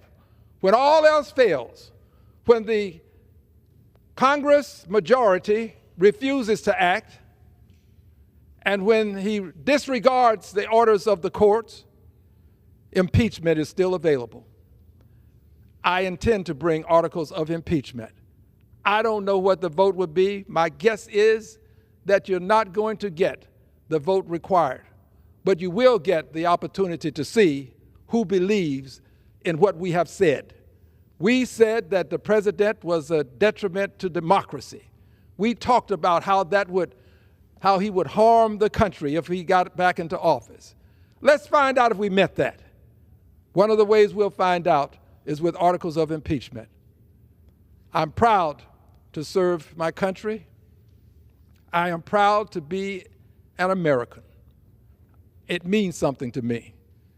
And I want to protect what this country stands for in a positive way, the positive image that our country has had. The negative image I'm trying to change to a positive. But I want to protect that. It means something to me to be an American. And I want this country to be the one that people look up to as opposed to frown upon. And many do now because of the way our president behaves. I thank you, Mr. Speaker. I am proud to say that I'm going to yield back my time, that I am censured, but not silenced. I yield back. Investigation Subcommittee, the gentleman from Texas, Mr. Green, is recognized. Thank you, Mr. Chairman. Thank the ranking member, and I thank the witness for appearing. Mr. Treasurer, when you testified before the Senate, you indicated that the CDFI fund is a very important program. It's very important to us. Is this correct? I did, sir. And is it true that you would not agree that it is a woke program, it has cultural Marxism associated with it, and that it is abused? You wouldn't agree with that, would you? Sorry, I think the CDFI fund is performing its statutory functions as required. So you would not agree then that it's woke? Is it statutory function to be woke? I've never seen that in the statute, sir. Okay. What about Marxism? Is that associated with it in the statute? Again, sir, I've never seen that. Okay, now given that the president desires to cut into this program, you're the Secretary of the Treasury, what are you going to do about it to protect it? Sir, the skinny budget does propose a new $100 million award program that will provide access to affordable financing. Does that take care of the many billions that we put in, $12 billion to support the CDFIs? That's a lot. It's quite a distance from the 12 billion, sir. What are you going to do about it? Look, I understand. Do you advise the president? Sorry? Do you advise the president? I advise the president on a wide range of matters. Is this considered a part of a wide range of matters? Would you advise the president that he shouldn't cut these funds? I look forward to working with you and the committee to ensure these programs operate efficiently for taxpayers. What about efficiently for taxpayers and efficiently as a result of them being in place to do so? If you don't have the money, they can't be efficient. They can't serve taxpayers if you don't have the money. 61% of these programs are in Republican districts. Is there a question? Yes, it is a question in the sense that I'm asking you to suggest to the president that this is important and that you not cut it. So the skinny, as I said, 100 million is quite a distance from 12 billion. Well, that's not the annual appropriate. 12 billion is not the annual appropriation. No, but 12 billion is what we, a bipartisan group of folk, put into the CDFIs as well as into the minority depository institutions. We don't want to see that cut. Let's go to another area. Do you agree that when a tariff is imposed upon a product that's coming into this country, that the tariff is collected at the border? Yes, sir. And do you agree that that money that's collected goes into the Treasury's coffer? Yes, sir. And do you agree also that if the person that is importing this product is of the opinion that it is something that his clientele, his customers desire, that he will pay that tariff? Yes, sir. And do you agree that when he pays that tariff, he's likely to pass it on to his customers, his consumers? Sir, the laws of economics would say that they're very elastic. I understand, but do you agree that he is likely to do that? Do you agree that he does it sometime? Do you agree that he does it sometime? Again, do you agree that he ever do it? Does he ever do it? Sure. So your position is, as the great treasurer you are, that this is not passed on to the taxpayers? It could the be. Consumers. It could be? Well, is it ever? It's hard to say yes, isn't it? It really is. It's not hard don't to say. Listen, Sir, sir. You don't have to fear. Don't listen. It's Don't fear the president, sir. Is it ever passed on? Have you ever heard of this tax money being collected and passed on to the consumer to pay? Have you ever heard of that? Well, the most recent studies from... Okay, let's go on to this point. I have a better point to make. Excuse me, I'm reclaiming my time. I have a better point. Listen just a second. I only have a little bit of time. And when it goes into the coffers, that money is then going to be a part of the tax dollars that can be accorded to persons in terms of a tax cut. Is this true? It's part of the overall... Yes, it is true, which means that the consumer, the person who pays that tax, this tariff tax, when he makes that purchase, is going to put his money in your coffer, our coffer, and then the president later on can say, you got a tax cut, but it's really the money that the consumer has put into your coffer. That is true. I yield back. Majority Leader. And still I rise, Mr. Speaker, and still I rise. Proud to be an American, proud of what this country stands for, but I also rise as a person who is censured. I have been censured, but I have not been silenced. So I rise as a unbought, unbossed, unafraid, liberated Democrat. And as such, I rise to speak on a topic today that I believe to be most important to the American people, most important to posterity, most important to the direction of the country, most important to who we are. The topic is about Congress and why Congress is the court of last resort for an authoritarian president. Why Congress is the court of last resort for an authoritarian president. Let me start by saying this that I think is exceedingly important. There are many among us who would manage authoritarianism. They would want to find a way to work with it, to become a part of it if it benefits them, to make it something that is acceptable to many of the people in the classes and perhaps some of the people in the masses. I am not one of the persons who would do this. I believe that authoritarianism, Mr. Speaker, must not be managed. It must be eliminated.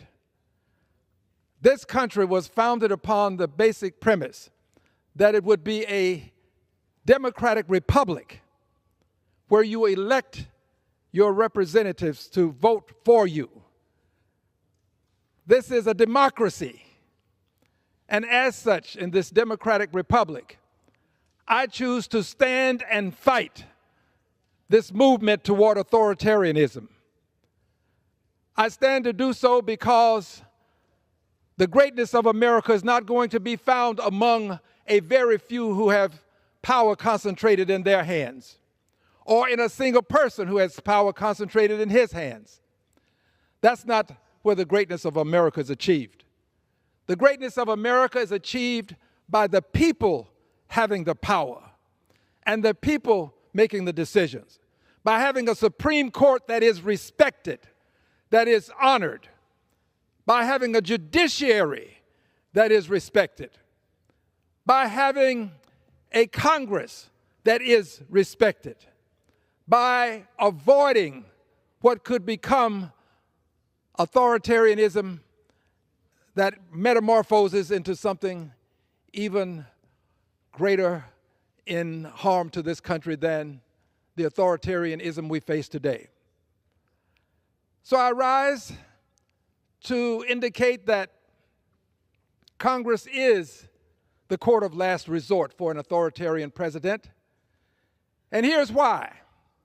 It's the court of last resort because when an authoritarian issues executive orders and expects them to be honored even when the courts disagree, when an authoritarian believes that his orders supersede, supplant, if you will, the rule of law, supersede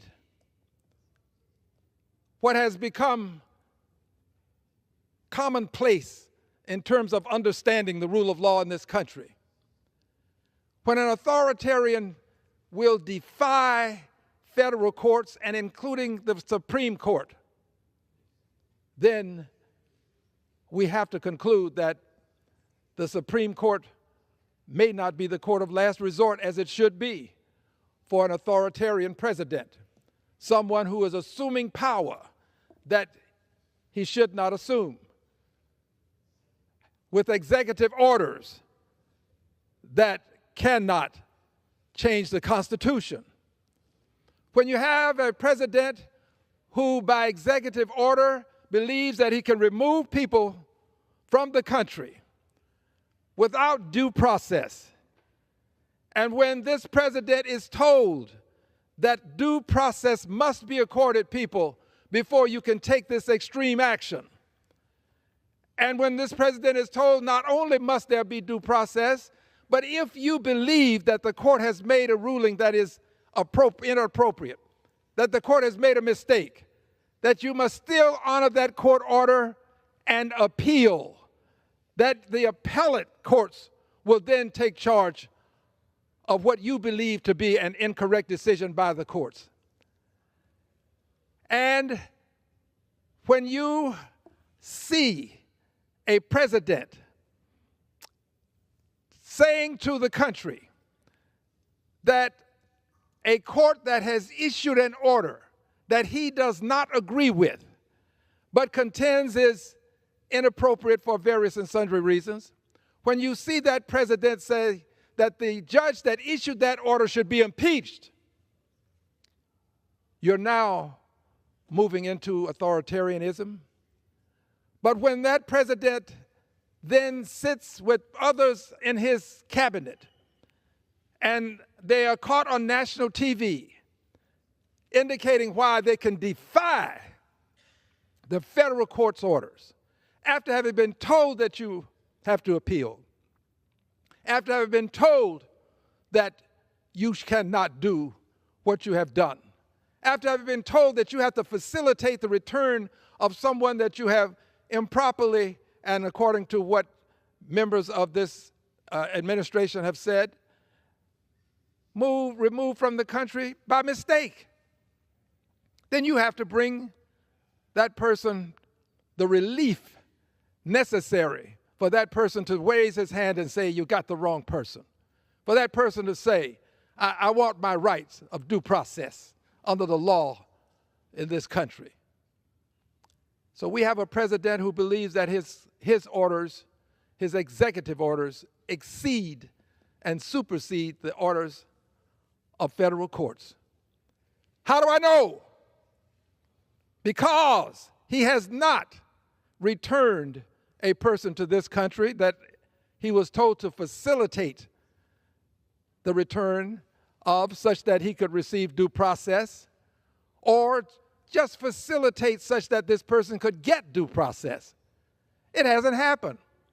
The lower courts have told him at the federal level. The Supreme Court has told him.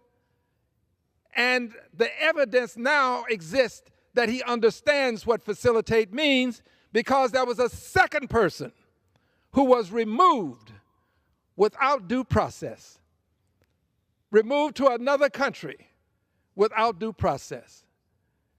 And that person is being brought back because the judge in a federal court said, you have to facilitate the return. So they know what facilitate means. They are just being defiant.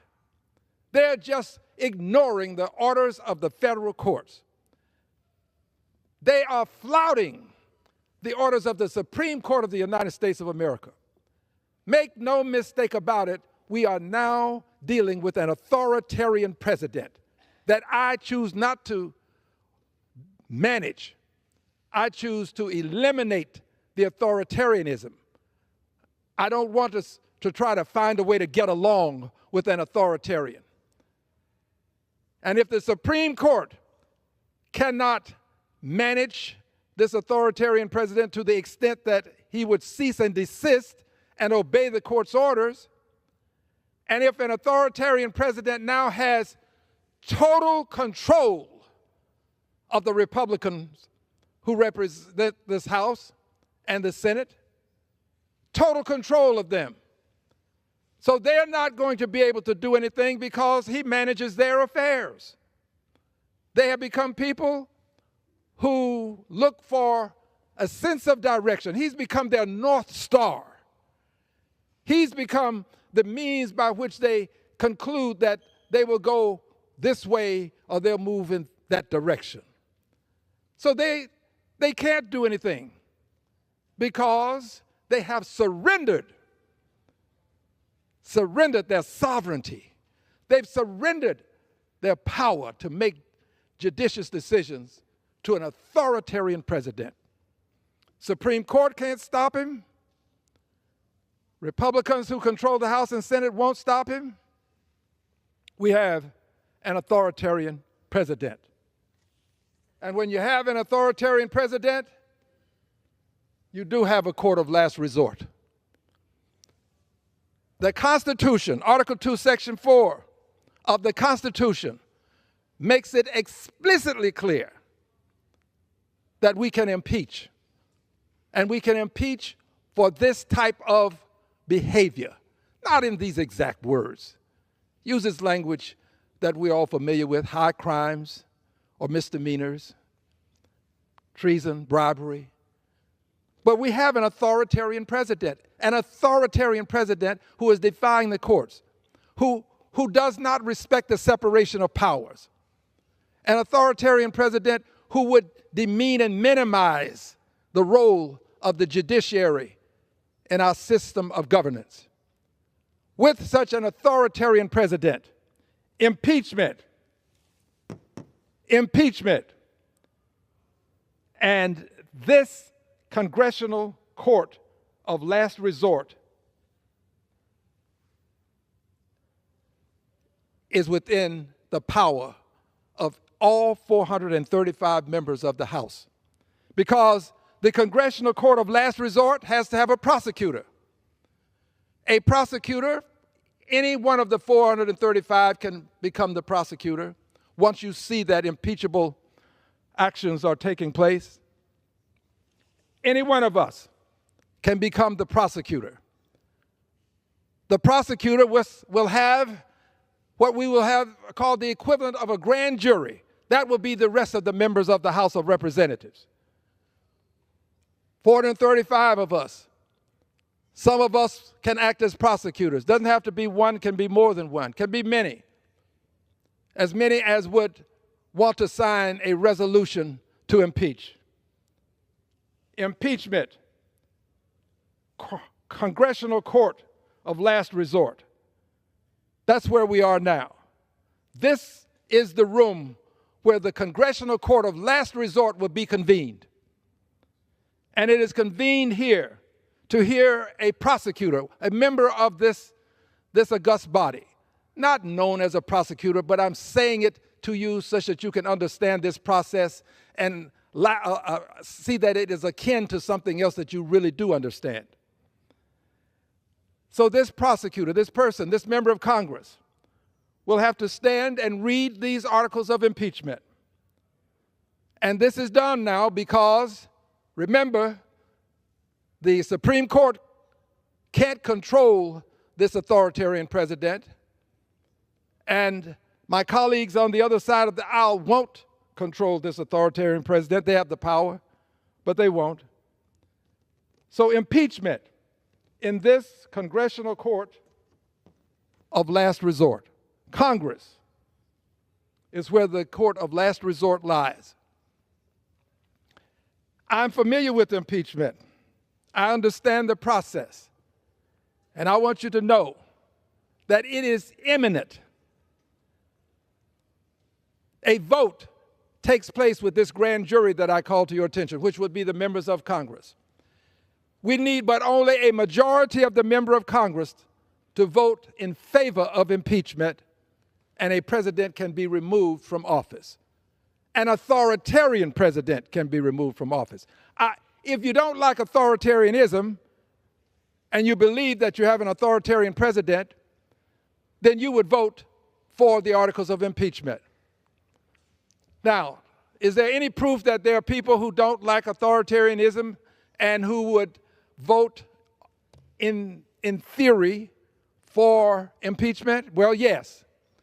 Before the election that brought Donald John Trump to the presidency this time, before he was sworn in by the Chief Justice of the Supreme Court, there were many among us, and I am one of the many, who talked about this very topic, prognosticated this very behavior that we're seeing. Not the exact behavior, but behavior that would be indicative of a person becoming an authoritarian. There were some who said he would be a fascist. There were some who said he would be a dictator. The point is, there are many people who are members of this House who made this prognostication. And what it is absolutely amazing is that many of them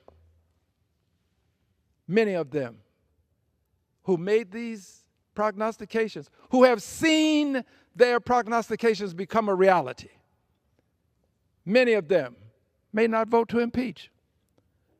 But I'm going to give you what I believe is a rationale. I think this is a vote of conscience. People have to vote their conscience. If your conscience tells you no, then I think you should follow your conscience. I cannot in good conscience say the things that I've said about this authoritarian president, see it become a reality, and then take no action. I cannot in good conscience. But there are people who can in good conscience do this. And I have no ill feelings toward them. I don't count the votes. I count what is necessary to be done. And it is necessary for us to take action to remove an authoritarian president from office. And the only way it can be done is right here in this chamber. Someone has to act as a prosecutor and bring the articles of impeachment to the attention of this august body, at which time there will be a vote on these articles. And as some people will vote to table, there's always going to be a vote to table. Now, my colleagues on the other side, some of them have alleged that, though this is a great thing, this is a great thing, we're going to have impeachment again. This is a great thing. Let them bring it on. Well, if you truly believe this, then you vote for the articles. You vote against tabling, because there will be a motion to table. So you vote against tabling. All of my Republican colleagues who are saying this, you vote against tabling. And then see what the other side does, since you are absolutely convinced that this is going to be a benefit to an authoritarian president. It is not going to be a benefit. We will take that vote. Those who vote to table will be voting against the articles of impeachment. Those who vote against tabling will be voting for the articles of impeachment. I said to you, I have some experience in dealing with this. I am the person who laid the foundation for President Donald John Trump's impeachment when he was impeached the first time around. I am using a personal pronoun only to communicate, but the truth is there were other persons who were engaged in this process with me. I want to tell you about these other persons. I have here something that has been removed from the wall of my office. It is something that indicates who the persons were that participated favorably, meaning indicating there should be an impeachment, when the first articles of impeachment were filed. This is on the wall in my office. The press assumed that it would be only Al Green. They were wrong.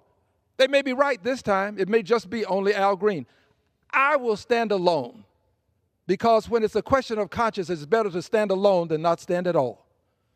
So the press thought that it would be probably Al Green and maybe one or two others, which may be the case this time. But believe me, it will not deter me. But what is interesting is I have this on my wall. And by the way, many of the people who are listed here as persons who supported HRES 646, many of the people who supported HRES 646, many of them who are listed here, they have a similar document in their offices, and they will have it on their coffee tables.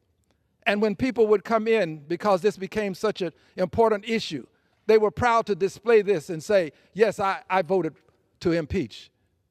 Yes, I did. That was important. It's going to become important again. Make no mistake about it. It will be important again. And I'm not going to name all of the persons on this first article of a resolution for impeachment, but I would tell you that there were 58. They were known as the first 58. And there's one person that I will mention because I'm proud, and he was proud to have associated with these articles of impeachment. And I remember talking to him right in this area about impeachment. I will not divulge the entirety of the conversation, but I'm proud to say this. The Honorable John Lewis has his name on these articles of impeachment, the Honorable John Lewis. First 58. But the first 58 was not sufficient, and I knew that it wouldn't be. By the way, whenever I say I, assume that I'm saying we, because there were persons who were engaged in helping me. I knew that it would not be enough. And I knew that we would have to continue to build on this to generate a mass such that impeachment could no longer be ignored. Because many of the people who were opposed to impeachment were making it clear that certain things would have to happen before there could be impeachment. You'd have to have bipartisan support for impeachment. You'd have to have, well, let's just say certain things. If I say more, I'll probably say enough such that you'll know who I'm talking about. And I don't care to mention names at this time, but if I'm forced to, I will. But so we moved forward with a second impeachment. This was HRES 705. Many members of Congress had something similar to this in their offices. It could have been a very large display that would unfold, and it was on coffee tables. It was placed in various places in congressional offices. I placed this on the wall in my congressional office, along with the other article that I just called to your attention. And this was HRES 705. It did not grow by what some would consider a very large number, but it did move to 66 members of Congress. 66 with HRES 705. And the reason I know members are in possession of these documents that I've called to your attention that were displayed is because I sent them to the members. I sent members a thank you, as we customarily do here. And it was something that they could display in the office. And I had many members and many people to say that it was a good idea. Continuing. Knowing that 66 was not enough, we brought articles before the Congress again. And this time, the number hit what I call a critical mass. It caused people who were antithetical to the idea to embrace the idea. And by the way, I never thought that it had to be the exact articles that I presented. I never thought it had to be that, but I knew that there had to be an impeachment. And these articles that I presented had to do very much with invidious discrimination. Invidious discrimination, something I'll say more about later. So this time, we had 95 people who supported the articles. HRES 498. Now, what's important about HRES 498 is this. When you add the persons who supported HRES 498 with the persons who supported the other articles, you then move beyond 100 people, well beyond 100 people who are supporting impeachment.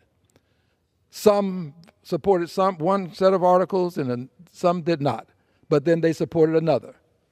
So you have HRES 498 with 95 persons supporting the articles of impeachment. Friends, there is but one solution to an authoritarian president that cannot be controlled by the Supreme Court because he flouts the orders of the Supreme Court, that won't be controlled by members of his party because he has control over the party. There's but one solution, and there's but one place where that solution can manifest itself, and that is the House of Representatives. So Congress has become the court of last resort for an authoritarian president.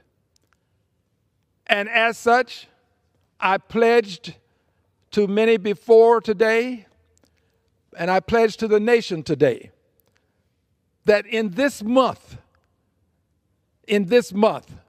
there will be a vote on the floor of this House, a vote to advance articles of impeachment this month.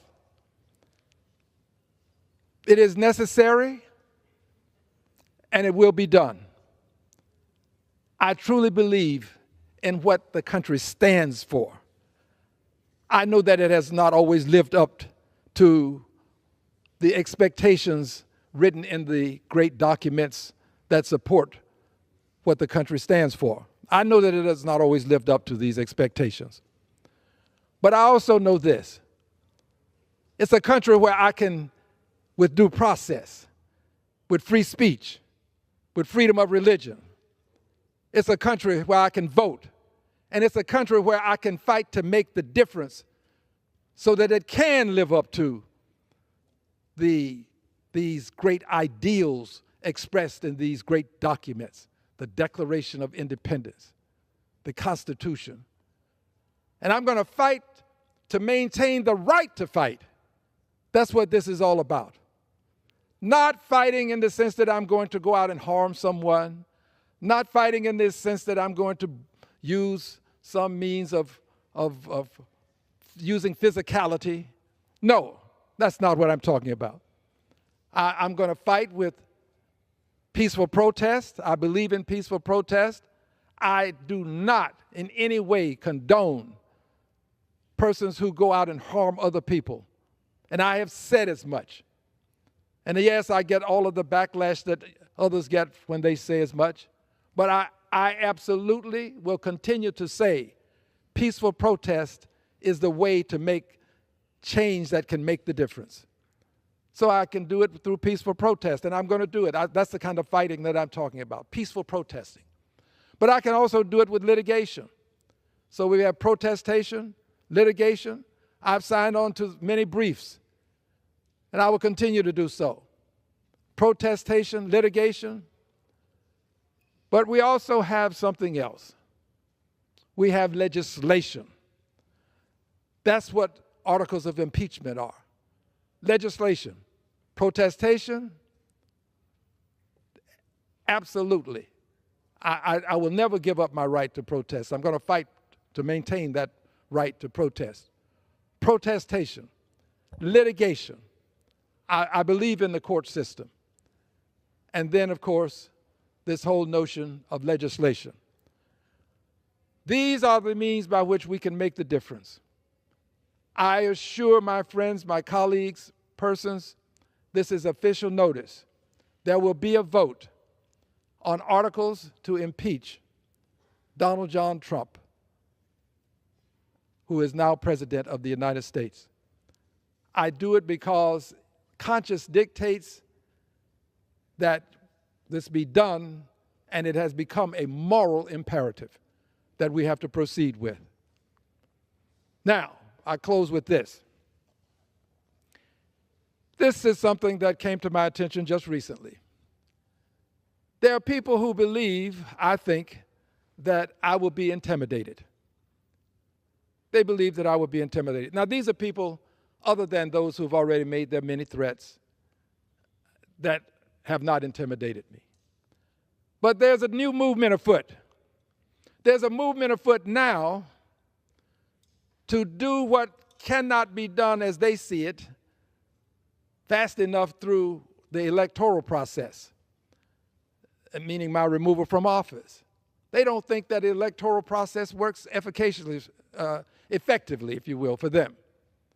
I was saying efficaciously, but let's just say effectively, for them. And the governor of my state, while I am in trial currently defending the 9th Congressional District. I've been in trial for many years, so this is nothing unusual to defend this district, to keep this district. It has been difficult. Lots of money has been spent just fighting to maintain the 9th Congressional District. But the governor of my state has now decided that it is appropriate, according to the sources that have called it to my attention, and many persons in the legislative body in the state of Texas have called this to my attention, has established what's called a redistricting commission, or committee. And with this redistricting commission or committee, the governor is going to try, as I'm being told, to draw the lines for these congressional districts so that it will be either difficult or impossible for me to get reelected. So here's my message to those who would stoop to this level of political shenanigans, as I see it. Here's my message to you. The people who elected me are more important than my being reelected. I'm going to stand up for the people who elected me. My reelection is not the issue. You can take me out. There'll be another Al Green. There always is always going to be one more. The world seems to be put together such that there's always someone who will stand up. So you can take me out, but you're not going to intimidate me. And I'm saying this to the governor of the state of Texas.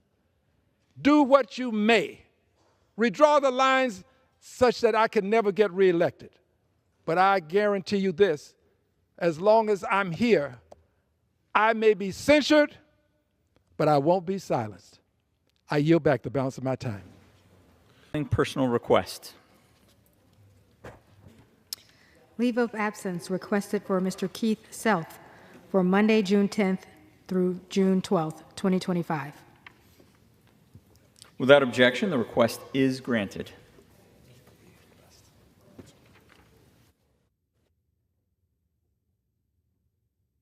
Under the Speaker's announced policy of January 3rd, 2025, the gentleman from Texas, Mr. Green, is recognized for 60 minutes as the designee of the Minority Leader. Thank you, Mr. Speaker. Mr. Speaker, and still I rise, a proud, liberated, unbought, unbossed, unafraid Democrat. And I'm proud, Mr. Speaker, to say that I rise today to recognize those that I call the impeachment warriors. I had a press statement that was sent out, and I'd like to read just a few words from it, Mr. Speaker. It reads, media advisory and public notice. Congressman Al Green recognizes the significant battle won by impeachment warriors. And then there's a subtitle, Kilmar Abrego Garcia has been returned to the United States and may get the due process authoritarian President Trump declared he had no constitutional right to. Mr. Speaker, I'm very proud of these organizations and what they have done. They have made a difference. These organizations have been on the front line to prevent an authoritarian president from devolving our country into a total state of the authoritarianism. These organizations have taken the time to organize and mobilize within our communities.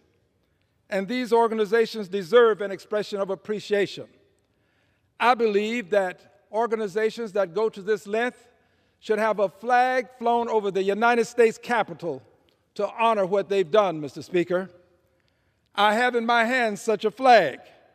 This is a flag that was presented to me upon my arrival in Congress by a member of Congress. I cherish it and I have kept it. This flag was flown over the United States Capitol. I plan to have a similar flag flown over the United States Capitol for each of the following organizations.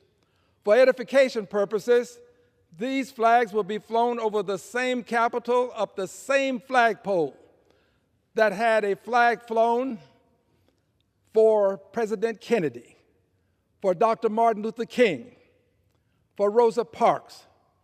I want them honored because of what they're doing to prevent an authoritarian president from devolving our country into full-blown authoritarianism. Mr. Speaker, the organizations that I would like to call to the attention of this Congress would be Free Speech for People. This organization has acquired more than 600,000 signed statements, petitions to impeach and remove President Trump from office. The Women's March, another organization that has been engaged. The May Day movement, the 14th Now movement, the Citizens Impeachment Now movement. And I have two friends that I'd like to single out who have been very helpful. Jessica Denson would be one. She is with Lights On with Jessica Denson, a podcast. And my constitutional law friend, Attorney John Boniface. I plan to have these flags flown this week, and they will be presented to these organizations at a later time.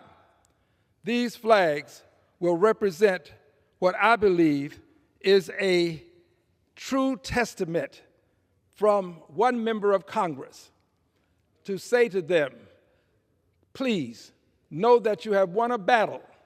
You were able to bring Mr. Garcia back to this country with your work, but that battle doesn't mean that the war is over. We still have a war to fight because we have an authoritarian president in office. I have in my hand, Mr. Speaker, a column from the Washington Post. This story from the Washington Post, dated June 9th, 2025, reads as follows. This is the style of the story. It reads, California Governor Gavin Newsom says Trump is stepping toward authoritarianism. An excerpt from the actual story reads, California Governor Gavin Newsom should be arrested. This is something that President Trump said. This is from the story. President Donald Trump said he thought California Governor Gavin Newsom should be arrested, a claim that Newsom described as an unmistakable step toward authoritarianism. I concur with what he said about the step, but I would simply say this. I think we're already there. We are in a country wherein a president has devolved democracy into authoritarianism. This president has done so by using executive orders. He has done so by using the very courts to move his executive orders, but by moving them such that they move slowly and get to a final judgment that would be against him. This president has disrespected the federal courts. He has disrespected the orders of the court. When the courts have said to him, even if you differ with our orders, you have to appeal these orders. You cannot decide that you're going to proceed, notwithstanding the court's implementation, a failure to implement the orders that you think should be implemented. This president has decided that judges should be impeached if they decline to follow his mandates. He has said ugly things about the judiciary and has gone so far as to say that some judges don't deserve to be on the bench and that these judges should be removed by way of orders of impeachment emanating from this very House. This president has devolved democracy into authoritarianism. He is a president ripe for impeachment, and impeachment is what we shall bring to the attention of this House. We have already filed H-Res 415 to impeach the president. This resolution deals with the acts that he has perpetrated related to the removal of a person from this country without due process, without giving this person the opportunity to say, you've made a mistake, notwithstanding the fact that his administration acknowledges that a mistake was made. This president, pursuant to these articles, should be removed from office because judges told him that he had made a mistake and that he should facilitate the bringing of this person back to the country, and he has not done so as of the time these articles were filed. This president knows that the removal without due process was an improper action, but he did it notwithstanding the knowledge that was accorded him by some members of his staff, some persons in his administration. So I say to you, HRES 415, this would be articles of impeachment that we'll call to the attention of the public. This means that they'll be voted on. They'll be voted on in this House. I will read them. They will then be read again by the clerk, and that thereafter they'll be voted on. Those who vote to table, and there will be a motion to table, those who vote to table will be voting against the articles of impeachment, notwithstanding all of the evidence. Those who vote to have the articles move forward will vote against tabling the articles of impeachment. And then we'll let the record stand, and I suggest to everyone, vote your conscience. I will be voting to avoid tabling these articles of impeachment. But I'm going beyond these articles of impeachment. I am going to file additional articles of impeachment this month, and these articles will relate to not only the president, but also the vice president. Both of them should be removed from office, president and vice president. And I will present these articles of impeachment to this House this month. I don't know that I'll bring them to a vote this month, but I do know that they will be presented to the House this month. The president is unfit to hold the office that he has. The things that he says and the things that he's done are clearly indicative of an authoritarian presidency.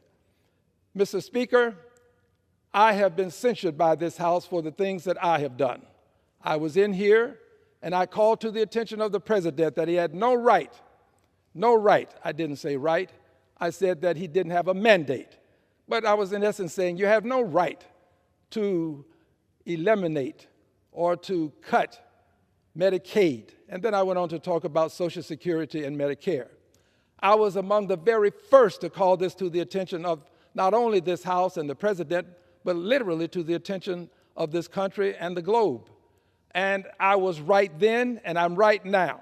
The president is cutting by and through the members of the House and soon to be the Senate money from Medicaid, some $700 billion. He is going to cut now Medicare, and only God knows what will happen as it relates to Social Security in the hands of my Republican colleagues. I believe that we cannot allow a president to do these things without challenging him, without confronting him whenever we have the opportunity. Having done so, I was censured for what I did, and I accepted my censure. I accepted it. It doesn't mean that I agreed with it, but I accepted my censure because I believe that if you protest, you've got to be prepared to suffer the consequences. I was prepared to suffer the consequences. I don't agree with them. But I believe that when we do things that contravene the laws, things that are not in harmony with society, things that are causing harm to society, I believe that there are punishments that we should suffer. If you break the law, you should suffer punishment. I believe that a president who is breaking the law by avoiding the constitutional responsibilities imposed upon him by his oath of office, by the Constitution itself, I believe that when he does this, impeachment is the remedy. If the courts cannot control him, and my Republican colleagues who have the majority in the House and the Senate won't control him, then the only thing left is impeachment. And that means that the Congress of the United States of America, in this House, this will become the court of last resort. We plan to use the court of last resort to bring justice to the country for what an unfit president is doing to devolve our democracy into autocracy. I believe that this is something that must be done, notwithstanding the fact that I have been impeached, yes, but I haven't been silenced, and I will not be silenced. I will not be silenced because too much is at stake. The country is devolving into this autocracy, this authoritarianism, and we have to speak up. I don't ask others to do what I do. I don't mind standing alone. If it means standing alone, I will stand alone. I would hope that there will be others of goodwill who will stand also. But if they don't, I leave that to them to deal with as they choose to navigate their way through this Congress and through life. So I have been silenced? No. I have been censured? Yes.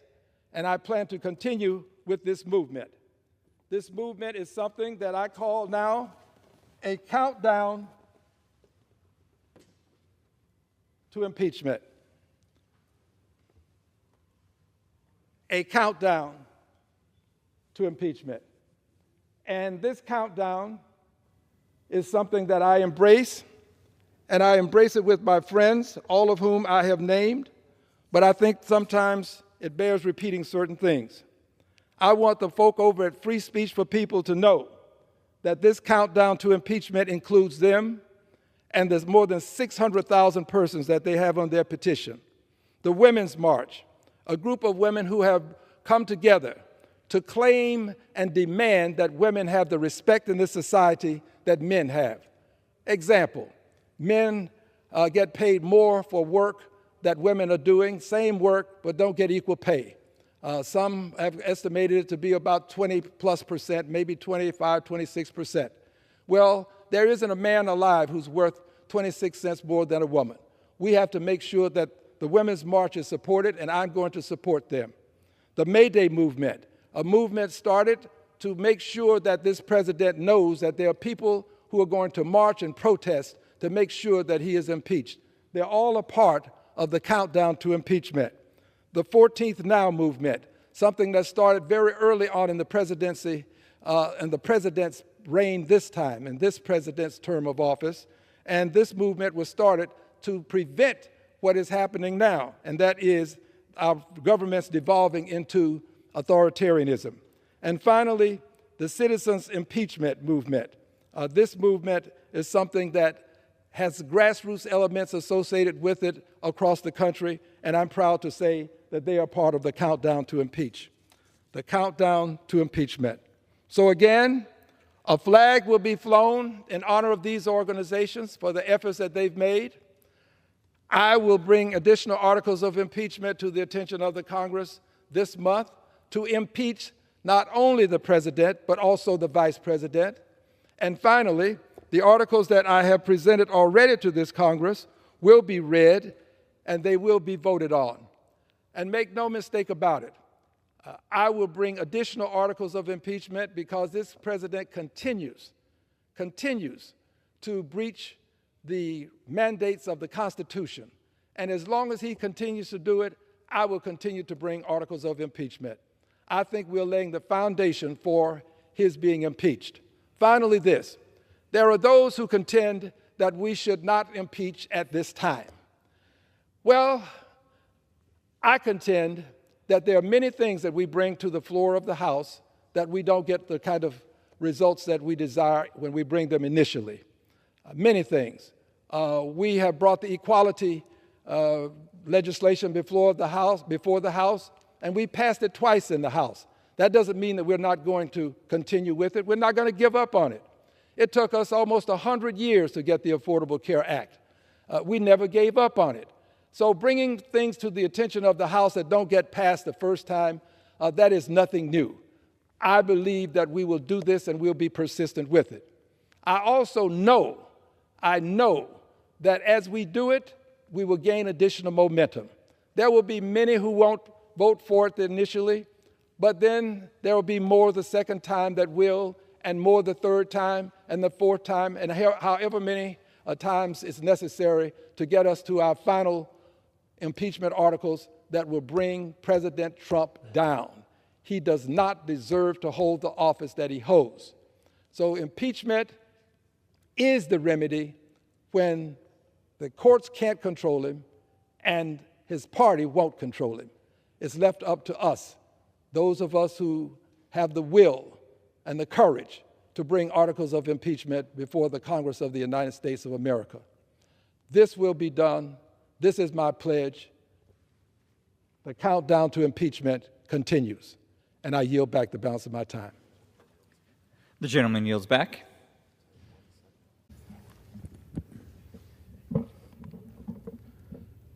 Mr. Speaker, and still I rise. And I rise today in the name of government of the people, by the people, for the people. I rise today because our country is nearing a moment of decision. I rise because we are at the intersection of democracy and autocracy. I rise to announce that at this moment in time, I have filed H-Res 537. H-Res 537 is a privileged resolution. H-Res 537 has been filed because I believe that the President of the United States has committed an impeachable act. H-Res 57 addresses abuse of presidential powers by disregarding the separation of powers, devolving American democracy into an authoritarian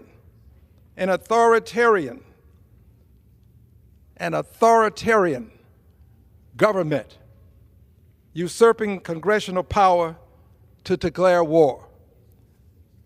Mr. Speaker, I take no delight in what I'm doing.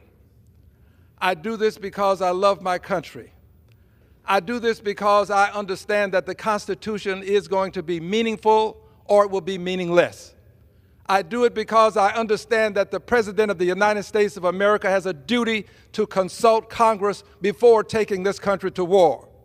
I do it because no one person should have the power to take over 300 million people to war without consulting with the Congress of the United States of America. I do this because if I do not, this authoritarian president that we currently have will continue to assume power. He has already instigated an assault on the citadel of democracy, the capital of the United States of America. He went so far as to pardon the persons who were actually involved in the assault. He has denied persons due process of the law. I believe that if we do not take immediate action, this authoritarian president will not only devolve the country into authoritarianism, I believe he is a would-be dictator who would become a dictator. So I today announce that later today, I will bring these articles of impeachment to the floor and I will call for a vote. I believe that the hour of decision is upon us and we all have to decide, are we going to go down and choose the path of democracy, or we allow ourselves to choose the low road of autocracy? I believe that this country has come too far to allow a single person to declare war without conferring with the Congress of the United States of America. This is where I stand, this is what I will do, and I do it in the name of my country that I love dearly. I thank you, Mr. Speaker, and I yield back the balance of my time. Thank you, Mr. Speaker. Mr. Speaker, and still I rise. And I rise today because I believe my country to be at the crossroads of democracy and autocracy. The moment of decision is near. We will have to decide whether we will have a country that abides by a constitution that is meaningful or ignores the Constitution such that it becomes meaningless. I choose to stand on the grounds laid by the founders and framers of the Constitution. I stand today to announce that at the conclusion of this one-minute message, I will bring articles of impeachment to the attention of the House of Representatives. Mr. Speaker, I yield back. What purpose does the gentleman from Texas seek recognition? Mr. Speaker, pursuant to Clause 2A1 of Rule 9, I rise to give notice of my intention to raise a question of the privileges of the House. The form of the resolution is as follows. H-Res 537, impeaching Donald J. Trump, President of the United States, for high crimes and misdemeanors. In the House of Representatives, June 24, 2025, Mr. Al Green of Texas submitted the following resolution. Resolution impeaching Donald J. Trump, President of the United States, for high crimes and misdemeanors.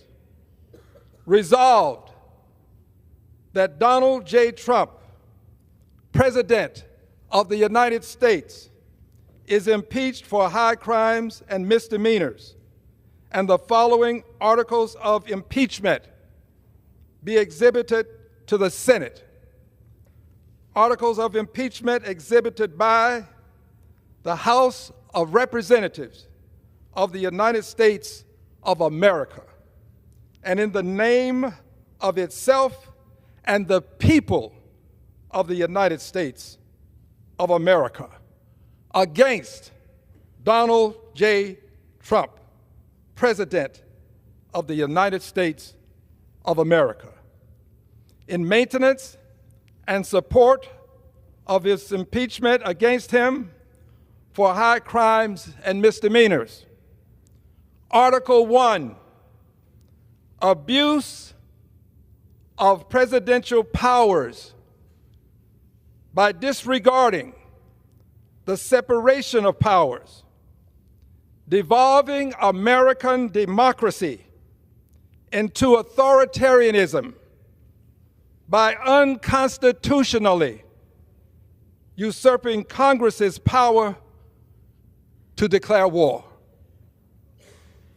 In his conduct of the office of President of the United States, Donald J. Trump, in violation of his constitutional oath, faithfully to execute the office of President of the United States, and to the best of his ability, preserve, protect, and defend the Constitution of the United States, and in violation of his constitutional duty to take care that the laws be faithfully executed, abused the powers of the presidency when he disregarded the doctrine of separation of powers by usurping Congress's power to declare war, and ordered the United States military to bomb another country without the constitutionally mandated congressional authorization or notice to Congress. Cognizant of the fact that should another country's military bomb a facility within the United States of America, it would be a de facto declaration of war against the United States of America. On June 12, 2025, the State of Israel initiated attacks on Iran, ostensibly to target sites and individuals of importance to Iran's nuclear program. Iran retaliated, and the conflict has escalated between Israel and Iran, though at no point did Iran pose any imminent threat to the United States. On June 21, 2025, President Trump announced successful attacks on 3 nuclear sites in Iran: Fordow, Natanz, and Isfahan, via his social media network, Truth Social. President Trump has failed to seek prior congressionally mandated authorization for the use of military force. Congressional leaders were not appropriately briefed or notified of the attack plans, despite foreign leaders being given advance notice of the planned U.S. military action. President Trump's unilateral, unprovoked use of force without congressional authorization or notice constitutes an abuse of power when there was no imminent threat to the United States, which facilitates the devolution of American democracy into authoritarianism, with an authoritarian president who has instigated an attack on the United States Capitol, denied persons due process of the law, and called for the impeachment of federal judges who ruled against him, making Donald J. Trump a threat to American democracy. Article 1, Section 8, Clause 11 of the United States Constitution grants Congress the sole power to declare war. Quote, "The Congress shall have the power to declare war," end quote. At the time, the framers of the Constitution emphasized the goal of limiting the monarchical power of any single individual person to take a country to war over personal whims and preferences. No constitutional exception exists for a successful military action. In starting his illegal and unconstitutional war with Iran, without the constitutionally mandated consent of Congress or appropriate notice to Congress, President Trump acted in direct violation of the War Powers Clause of the Constitution. President Trump has devolved and continues to devolve American democracy into authoritarianism by disregarding the separation of powers and now usurping congressional war powers. In all this, Donald J. Trump has abused the powers of the presidency in a manner contrary to his trust as president, has become a threat to American democracy, subverted our constitutional government, and devolved democracy into authoritarianism, to the great prejudice of the cause of law and justice, and to the manifest injury of the people of the United States. Wherefore, Donald J. Trump, by such conduct, warrants impeachment and trial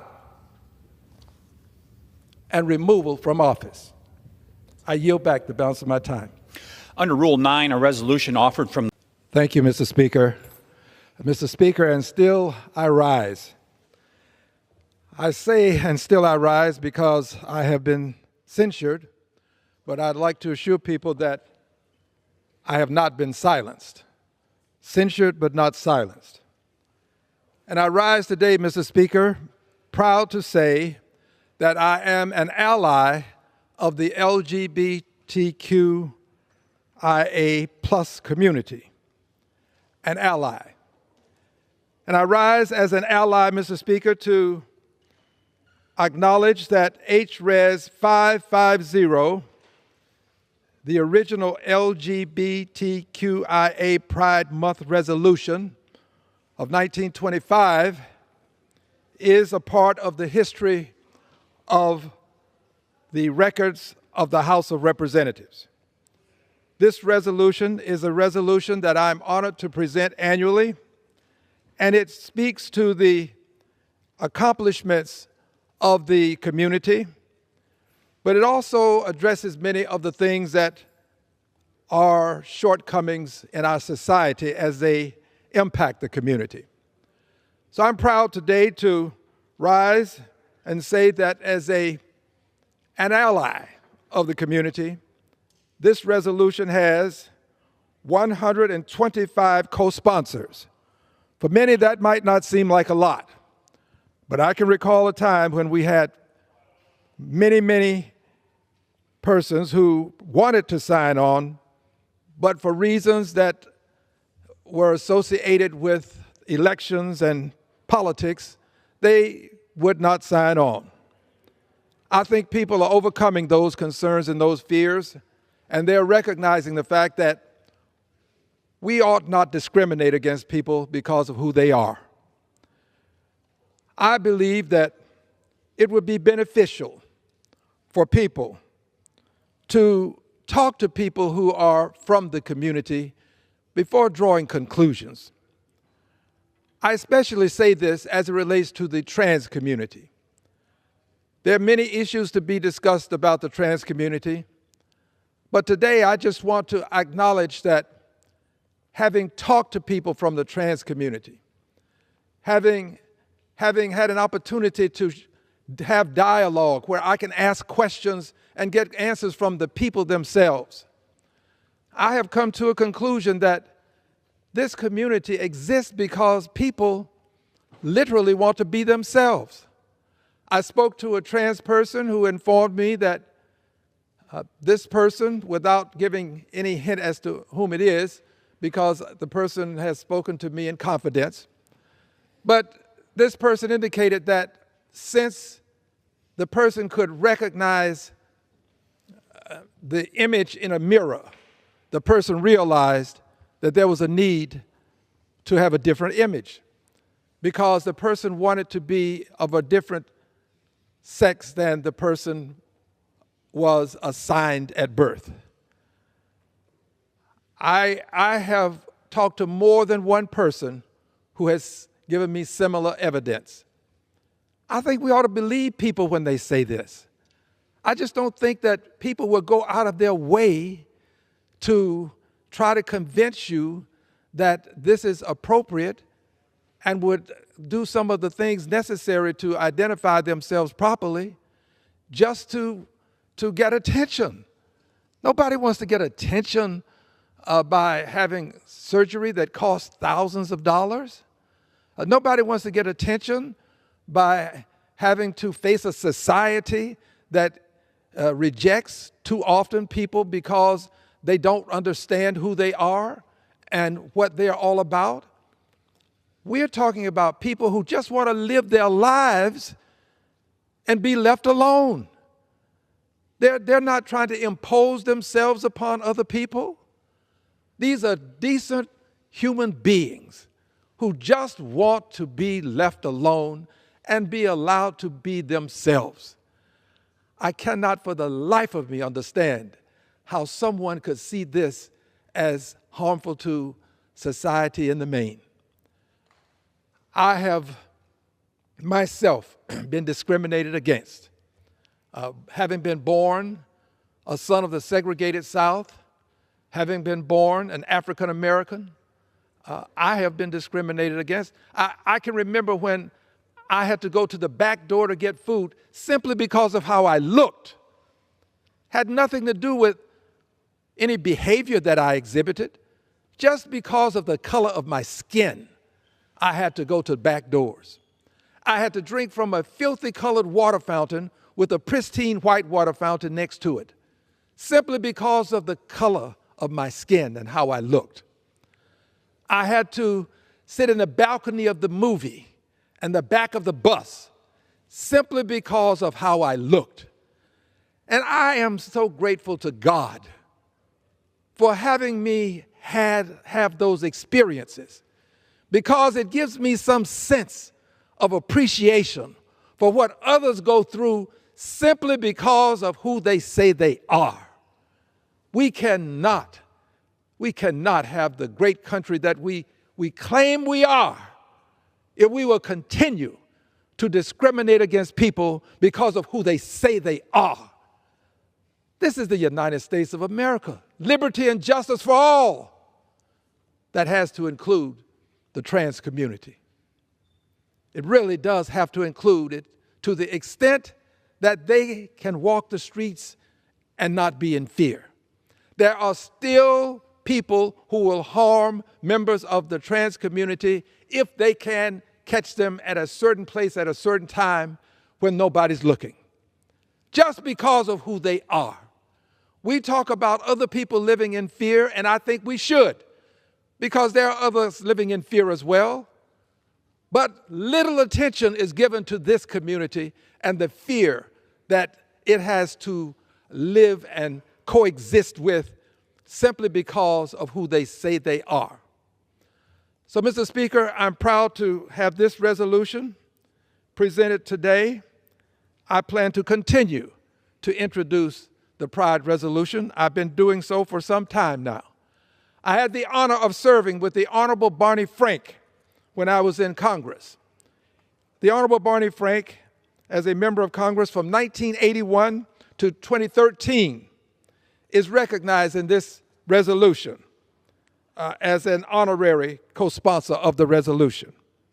This resolution tracks the history of persons having the opportunity to first embrace themselves with the protestation that started and to move on to the point where now persons can actually embrace marriage and live with the person and love with the person that they choose. As an ally of this community, I find none of this offensive. I find all of this to be natural for human beings who want to just simply be themselves. I am also honored to tell you that in Houston, Texas, not only will this resolution be celebrated, but also there is a pride parade that will rival any parade in this country. People show up in the thousands, the tens of thousands, possibly hundreds of thousands. And they align the streets and they celebrate and some, to a certain extent, commemorate lives that have been lost because they are simply a part of this community. But this is something that I would hope we could see around the country to a greater extent than we see it. Houston, Texas has embraced it. Many other places have. But until it's embraced in the small towns, in the boroughs, in places where people are now at some point, in some places, afraid to announce who they are. Until this attitude of pride is embraced by the workplace, workplaces where people cannot indicate who they are because if they do, they're likely to lose their jobs. Until that same level of pride, that same spirit of embracing people as who they are, judging them by the content of their character, not what they believe them to be within. I think we ought to believe people when they tell you who they are. So today, my prayer is that this Pride resolution will inspire people to do more than simply say hello, but will become an ally. I'm recruiting. The Pride community needs allies, needs people who are willing to stand up publicly and say, I am an ally of the community. And when you do this, I assure you, you will be doing what is expected of people of goodwill who want to see people simply live their lives, enjoy who they are, just simply be themselves. You will promote and you will help to cause a good many people that you may never meet and greet to benefit from another person becoming an ally of the LGBTQIA plus community. I'll close with this. The LGBTQIA community does not exist in a vacuum. It exists in a country that prides itself in pledging liberty and justice for all. This is an opportunity for every person who's never had the opportunity to talk to a person from this community to just do so. And I guarantee you, if you do so, you'll leave with a different attitude. I absolutely believe this. And I also say to you, don't worry about the pride community trying to impose anything on you. If you don't know a person from the community, you are not likely to be invited to a wedding. So you don't have to worry about some imposition. Just worry about making America all that it claims it is. I plan to do it, and I invite others to do so as well. I yield back the balance of my time. From Texas, Mr. Green. Thank you, Mr. Chairman. Mr. Chairman, I'm concerned about children. I'm concerned about the 37 children who've lost their lives to the Guadalupe River in Texas. I'm concerned that we're not having a hearing to address the needs of these families. These are people who had their children at a summer camp. They expected to pick their children up. They didn't expect to see their children waste away. Many of them haven't been found. I'm concerned about children too. But I'm concerned about all children. I don't segregate children. I don't conclude that some children have lives that are worth more than others. I want to see something done about those children. Why aren't we having a hearing to deal with the needs of the people of the state of Texas? And other states too that may have similar needs. I don't segregate. I integrate children. Let's do something about all children. And to proclaim this hearing to be one that is related to charities. I'm going to defend Catholic charities. I don't believe you think that Catholic charities would have 65,000 children mistreated. I just don't believe you think that. I don't think so. Catholic Charities does an outstanding job. I would love to think that we could resolve all of these things today, but apparently we cannot. Let me go to something that I think would be relevant for this hearing as it relates to the state of Texas. This, my friends, is a picture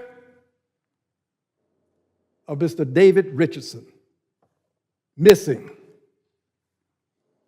Have you seen the acting FEMA administrator? Where is he?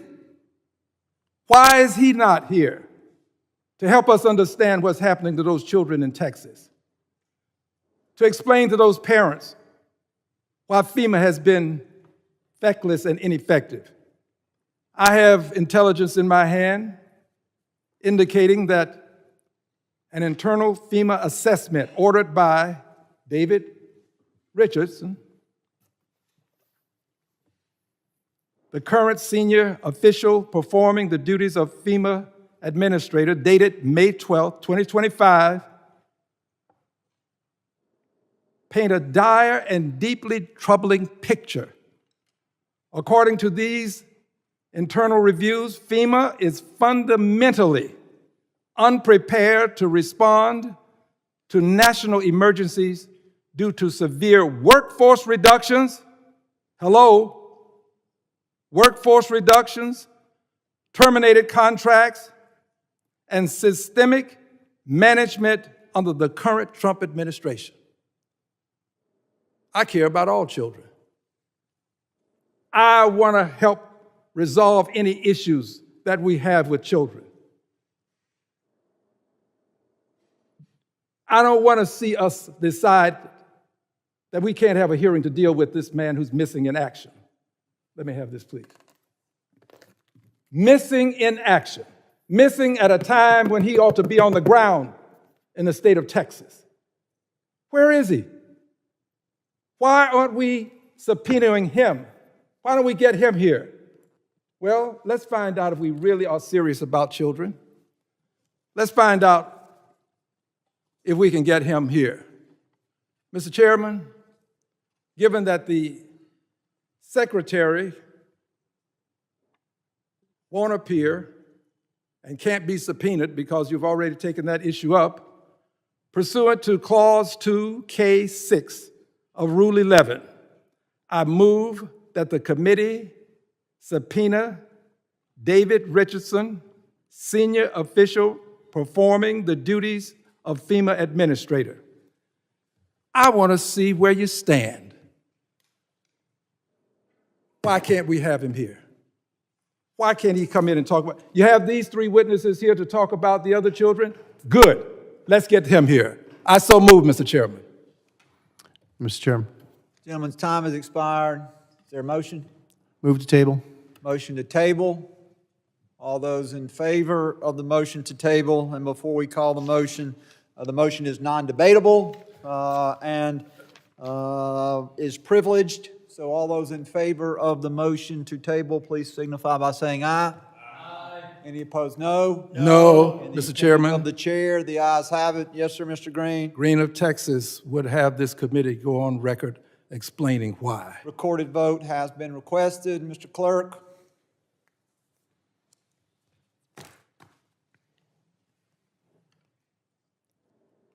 You will please call the roll. Mr. Green of Tennessee, Mr. McCall, Mr. Higgins, Mr. Jimenez. No. Mr. Jimenez votes no. Mr. Pfluger, Mr. Garbarino, Ms. Green, Mr. Gonzalez, Mr. Luttrell. Mr. Luttrell votes aye. Mr. Strong. Aye. Mr. Strong votes aye. Mr. Burkeen. Mr. Crane. Mr. Ogles. Mrs. Biggs. Mrs. Biggs votes aye. Mr. Evans. Aye. Mr. Evans votes aye. Mr. McKenzie. Aye. Mr. McKenzie votes aye. Mr. Knott. Aye. Mr. Knott votes aye. Ranking Member Thompson. Nay. Ranking Member Thompson votes no. Mr. Swalwell. Mr. Correa.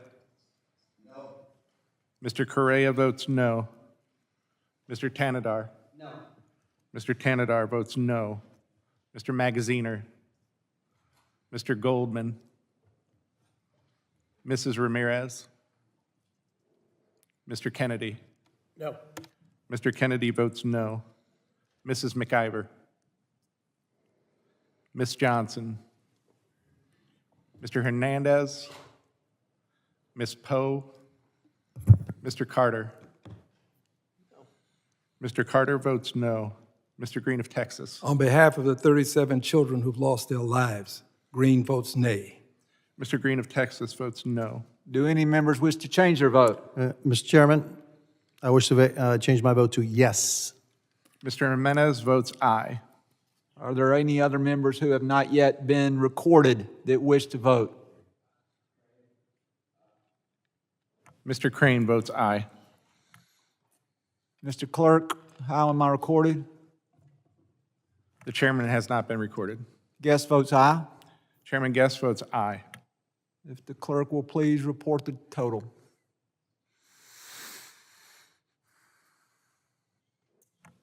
Mr. Chairman, on that vote, there were 9 ayes and 6 nays. The motion to table passes, and the gentleman's request for subpoena will not be taken up. The gentleman has yielded. At this time, the chair will. And still I rise, Mr. Speaker. And I rise today, Mr. Speaker, to speak truth to power, as well as speak truth about power. I rise to speak truth about what's happening to the Palestinians in Gaza. I rise to ask, what do you call it when you have a group of people who are being denied food, denied the very essence and necessities of life, when you're destroying their homes, when you're destroying their schools, when you're destroying their churches, their infrastructure? What do you call it when you do this to them as a group? Collective punishment. It is called collective punishment, Mr. Speaker. And what do you call it when you have a group of people who are being pushed around, pushed from one end of Gaza to the other, when they are literally being slaughtered as they are seeking food? What do you call it when people say that they ought to be removed from their land? You call it ethnic cleansing, Mr. Speaker. And what do you call it when it appears to me that there is a deliberate, systemic effort to destroy in whole or in part the Palestinian people, to destroy them in whole or in part? We are witnessing before our very eyes, Mr. Speaker, genocide in Gaza, and we say nothing. I am amazed at how this country that stands for liberty and justice for all, this country that has a Statue of Liberty, how this country can see what's happening in Gaza and not call it what it is. There's a fear among us. We refuse to speak truth to power. We refuse to speak truth about power. Well, today, I'm going to do it. And I'm doing it because these are precious babies that are being slaughtered. You see the bodies. You see the homes. You see the infrastructure. But you say nothing? Who are we? What is wrong with us? What is going on? Well, here's what's going on. We have an authoritarian leader who is supporting another authoritarian leader. Our president, the Prime Minister of Israel, they are working together, and they are doing this. Our president said there would be hell to pay if they did not move or if they did not surrender. Not in those exact words, but that was his intentionality. And he's talking about the people of Gaza now. I'm not talking about Hamas that did a dastardly deed. What Hamas did can never be justified. They were wrong, but you can't justify what's happening in Israel right now. It is collective punishment. It is ethnic cleansing, and it is genocide. So, Mr. President, Donald John Trump, I say to you, Mr. President, you've been trying to hide from this. But, Mr. President, you can't hide. I charge you with genocide. Mr. Netanyahu, you are the perpetrator. I charge you with genocide. And also, I want this Congress to know that I voted against sending any additional monies to Israel for munitions. I voted against it. And this genocide is going to continue until we have the courage to say no more. No more money to kill babies. No more money to say you're going to move people and create some sort of Riviera on the Mediterranean. No more. I will not vote for any more money. I stand where I stand. I said what I said, and I mean what I mean. We cannot, as a great nation, continue to stand silent as we see collective punishment, ethnic cleansing, and genocide in Gaza committed against people and children. We can't stand silent. History will not be kind to us. The gentleman's time has expired. Members are reminded to refrain from engaging in personalities towards the president. The chair. Mr. Speaker, and still I rise, a liberated Democrat, unbought, unbossed, unafraid, censured but not silenced. And I rise today, Mr. Speaker, to address the topic of racism infused in Texas politics. Racism infused into Texas politics. Mr. Speaker, I have in my hand a letter from the Justice Department.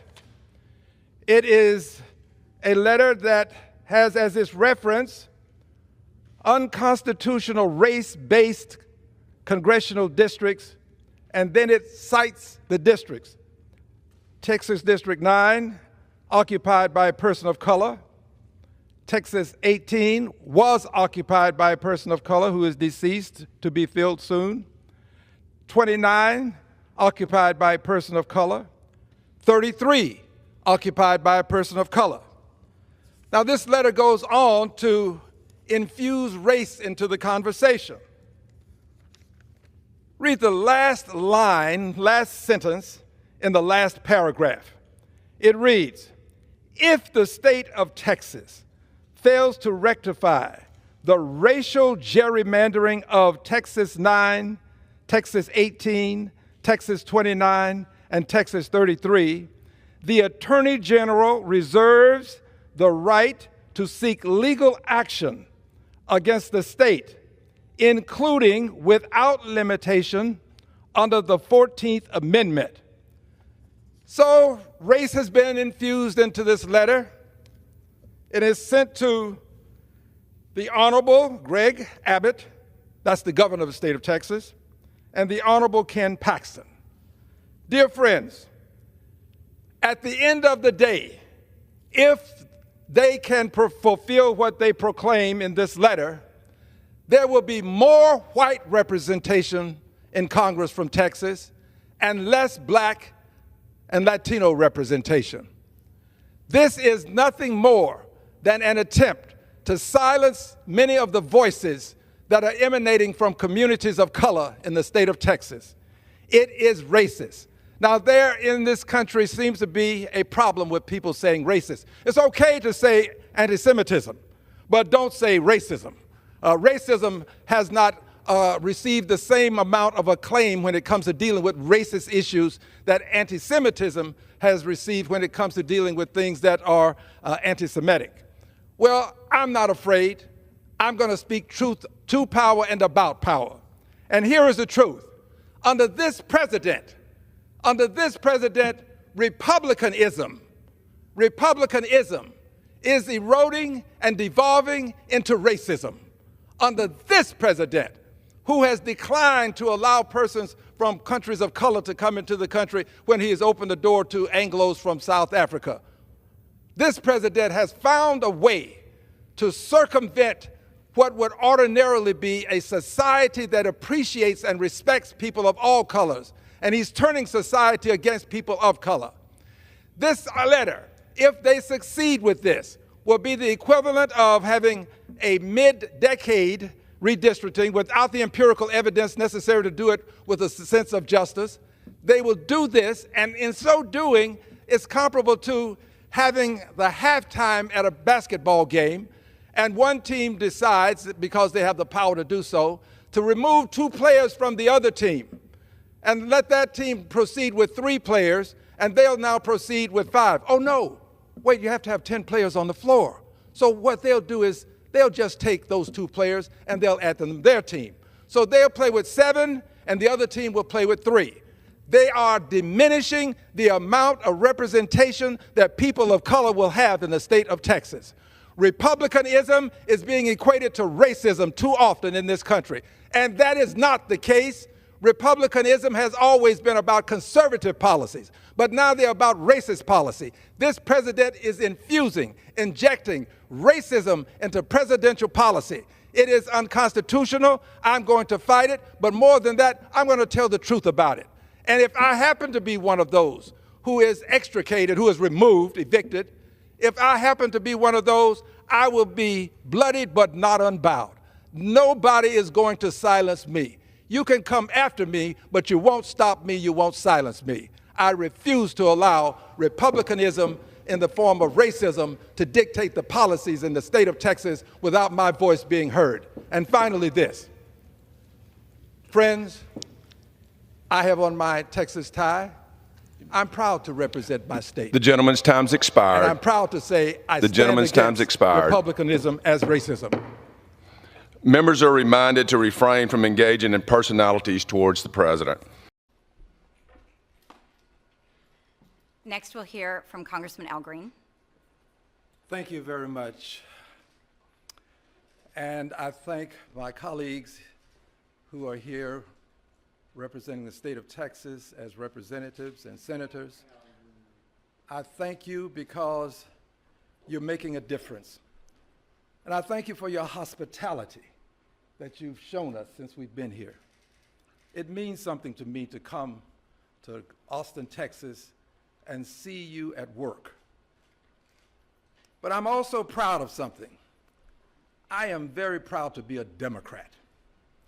And I'm proud to be a Democrat because Democrats will stop the move to privatize Social Security. We just had a Republican administrative official who has indicated that the privatization of Social Security is on the table. I'm a Democrat. Democrats own Social Security. We gave birth to it. I'm not going to surrender Democrats. We're not going to surrender as Democrats and allow Social Security to be privatized. Social Security is needed. Our people need it. By the way, people of all hues need it. This is not something for minority people, of all hues. Democrats fight to protect Social Security. I'm proud to be a Democrat because Democrats are fighting to protect your health care. We're going to continue to fight to protect your health care. And I'm proud of what I did when I stood up before the president and told him, you don't have a mandate. You don't have a mandate to eviscerate, I didn't use that term then, but you don't have a mandate to eliminate Medicaid. And then I went on to say Medicare. And I went on to say Social Security. And I'm proud of this. I am not ashamed to be a Democrat who's on the front line to protect the needs of all of the people in the state of Texas. Democrats are not just fighting so that we can have Republican opportunities or Democratic opportunities. We are fighting to make sure that all of the people in the state of Texas are protected with good health care, good retirements, and that includes Social Security, good education, and that includes everybody should have a good education. And we also want to make sure that injustice does not take place in Texas as it will under this map. This map is a gross injustice. Dr. King reminded us that injustice anywhere is a threat to justice everywhere. That means that if this map goes through, if it passes, it will then be an opportunity for the injustice to move to the county level, might move to various commissioners' courts, or to city council level, or school boards, or to the state reps, or to state senates, and not just in Texas, but around the country. Injustice anywhere is a threat to justice everywhere. And finally, the president was being very, very clever when he sent his letter by and through his agent in the Justice Department indicating that racial gerrymandering had taken place in Texas. Now, who believes that? Who believes that the Texas legislature and the Texas Senate drew maps so that they could intentionally allow minorities to have seats, intentionally? The Attorney General himself said that's not true. That's not true. Prominent senator said that the map was colorblind, and it still is according to them. So the president used that term because he knew that it would incite people. He wanted to incite people to believe that what he wanted done would be justified because minorities were somehow being given a privilege that they shouldn't have. That's what he was doing. He knew what he was doing. Very clever. But we're going to stand up against this. And the truth of the matter is, somebody has to have the courage to say that it's racism. Unfortunately, we have grown to the point in this country where you can use racism against people of color, but people of color can't respond and say, that's racism. If we do, you're not going to print it. You're not going to carry it. What you're going to do is allow the racist statement to prevail, and what we try to do to fight it by indicating that it is racist, you allow that to just be words that evaporate into nothingness. So I just challenge you, the members of the press. None of these friends of mine are doing it. They're not doing this. This is Al Green. I'm a liberated Democrat. I challenge you. Tell the truth. Let the world know that President Trump is using race and that we're responding to it. I'm a liberated Democrat. I thank you. Thank you. Thank you, Representative Rodriguez-Ramos. Friends, after her profound words, it just seems to me that we ought to give her another expression of appreciation.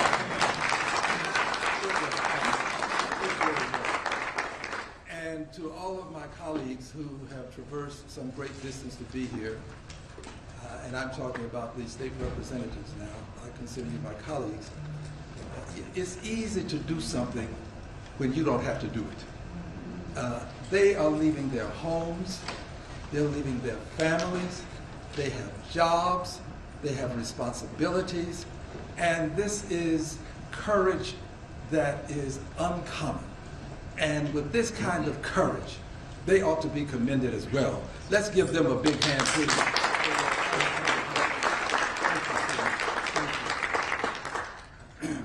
Yes, we have a challenge before us.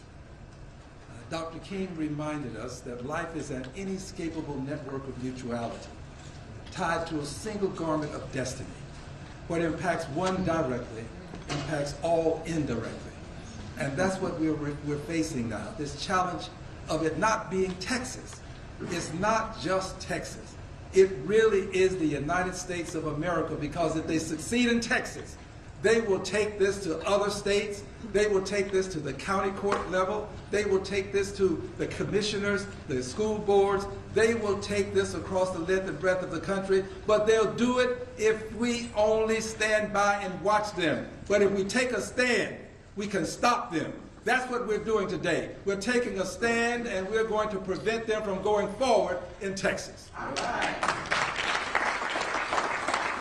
And here's why we have to take this stand. Because one vote makes a difference. One vote makes a difference. It was one vote that allowed them to get the big, ugly steal out of the House. One vote. And it was one vote in the Senate, with the vice president casting that vote, that allowed it to get out of the Senate and back to the House. Friends, I regret to tell you that the 18th Congressional District was not represented when that first vote took place. It was not. If the 18th had been represented, they'd have to find that one vote someplace else. One vote makes a difference. And in Texas, they're trying to silence 5 Democratic voices in the Congress of the United States of America.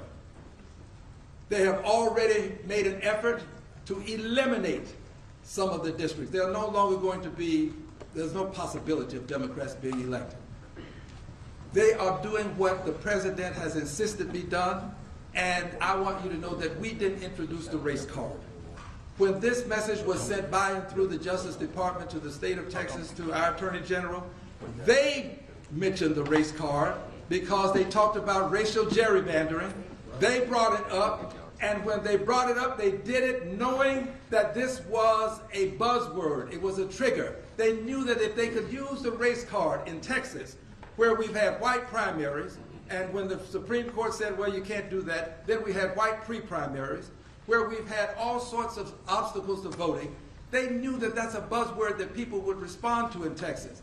But we are going to respond to that buzzword by telling them that your racism is not going to change democracy in the state of Texas, is not going to change it in the United States of America. Racism is going to be met with our taking a stand for democracy. You take a stand for racism, we will stand for democracy, and we will win. And we will win. Democracy is going to win. My final comment is this. As you know, the President and I don't exchange Christmas cards. The President is a very vindictive person. He is a don't bring me any bad news person. Just fired someone because he got bad news. We friends have to understand what we're dealing with. And if we understand what we're dealing with, we can stop what we're dealing with. We're dealing with an egomaniacal person who believes that he has to be right, and if he's not, then the world is wrong. He would impeach judges that differ with him. He would fire people that don't give him good news. He would change congressional districts just to get rid of people that have challenged him. But I want you to know this, the challenge is not over. It is not. Yes, we have brought challenges against him, and I want to assure you of this. There are no circumstances that will prevent me from continuing to challenge the bigotry emanating from the presidency in policy. I will not stop, and I promise you, this president is going to, he's going to be brought down. Yeah. He's going to be brought down. He has to be brought down. And I don't mean physically. I'm talking about politically. We will bring him down. He will be impeached again. I thank you. And Mr. Speaker, still I rise. I rise, Mr. Speaker, as a liberated Democrat. I rise, Mr. Speaker, unbought, unbossed, unafraid. I rise, Mr. Speaker, as the only member of the House of Representatives to be removed from a joint session of Congress and thereafter to be censured. I have been censured, Mr. Speaker, but I have not been silenced. Censured, but not silenced.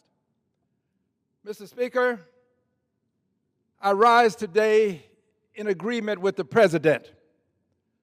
This is indeed a dark day.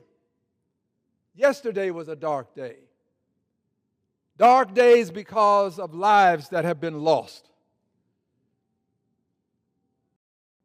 This day, the USA Today has published an article styled 24 years after 9/11, Alliances Fractured, referring to what happened on 9/11, the lives that were lost to terrorism. And then, Mr. Speaker, there's another article that I would call to your attention in the Washington Times. It is styled, Growing Left-Wing Violence, Blamed for Deadly Shooting. Mr. Speaker, I wish to address violence. I wish to address violence, and I wish to start by indicating that on yesterday, I published a tweet. And this tweet, Mr. Speaker, indicated in essence that this is the time for all persons of goodwill to take a stand against violence. And that persons should do this because Dr. King was right, and his words are right today.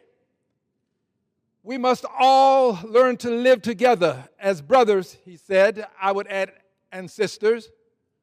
We must all learn to live together as brothers and sisters, or we will perish together as fools.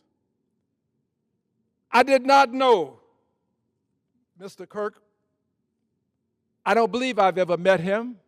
I meet a lot of people, so I may have, but I don't believe that I have. But here's what I know about him.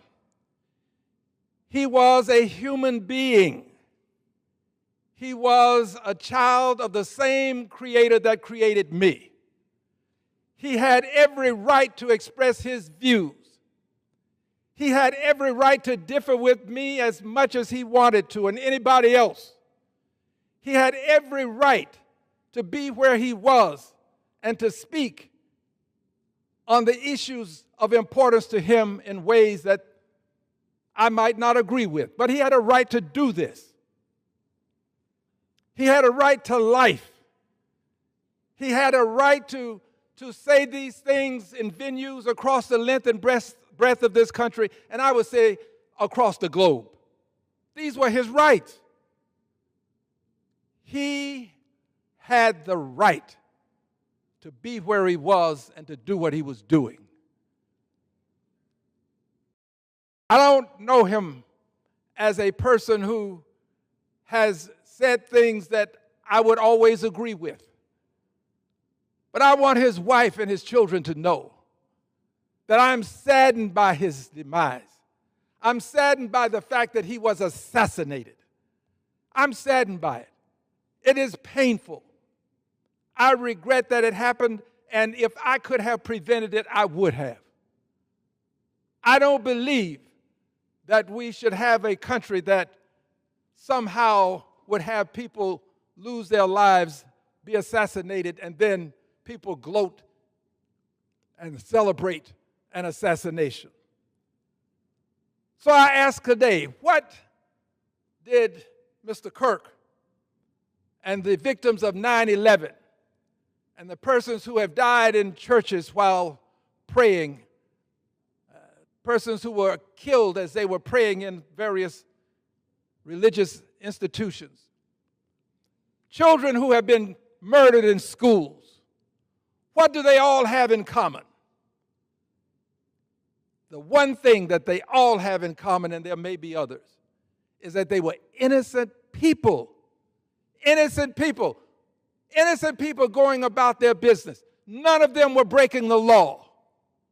So this is bigger than any one of us or any group of us. It's bigger than any person's religiosity.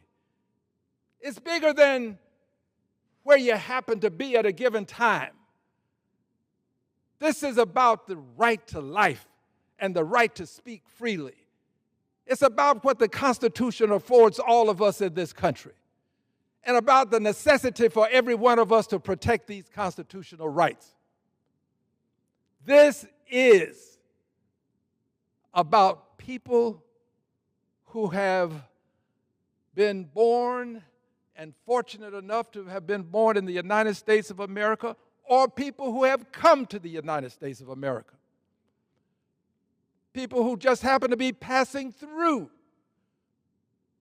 It's about the right to life, liberty, and the pursuit of happiness, and especially life, because without life you cannot have the liberty and the pursuit of happiness. All of these people have in common the fact that they were innocent and the fact that they have lost their lives, some to terrorism, persons who came to this country to impose and inflict terrorism upon people, and some from terrorists within the country, some from people who were just crazed, some from people who were persons that should not have had the opportunity to have the type of weaponry that they had. But they were all persons who were innocent, all persons who had this right to life that I stand for. And so today, I believe it appropriate that I first say a prayer. And then after the prayer, I'd like to make some comments about current circumstances. I don't ask everyone to pray with me. You pray with me if you desire. If you choose to do other things, then do those other things. But I pray this prayer for my country. Most gracious Creator, we know you by many names, but we also know that by any name you are the creator of all that was, is, and ever shall be. By any name, you created air, the breath of life. By any name, you created water, the elixir of life. By any name, you created the star that we call sun, the light and warmth of life. By any name, you created the terra firma that we call earth, the foundation and the home of life. And by any name, I beg that you would understand and pray that you would give me the courage to not only speak truth to power, to speak it in a righteous way, to have the courage to do all that I can to protect all of your creation. So I ask you to give me the strength as I speak today to talk about the circumstances that have. Good morning, everybody. Can we come in this area? Get over here with you. All right, that's it.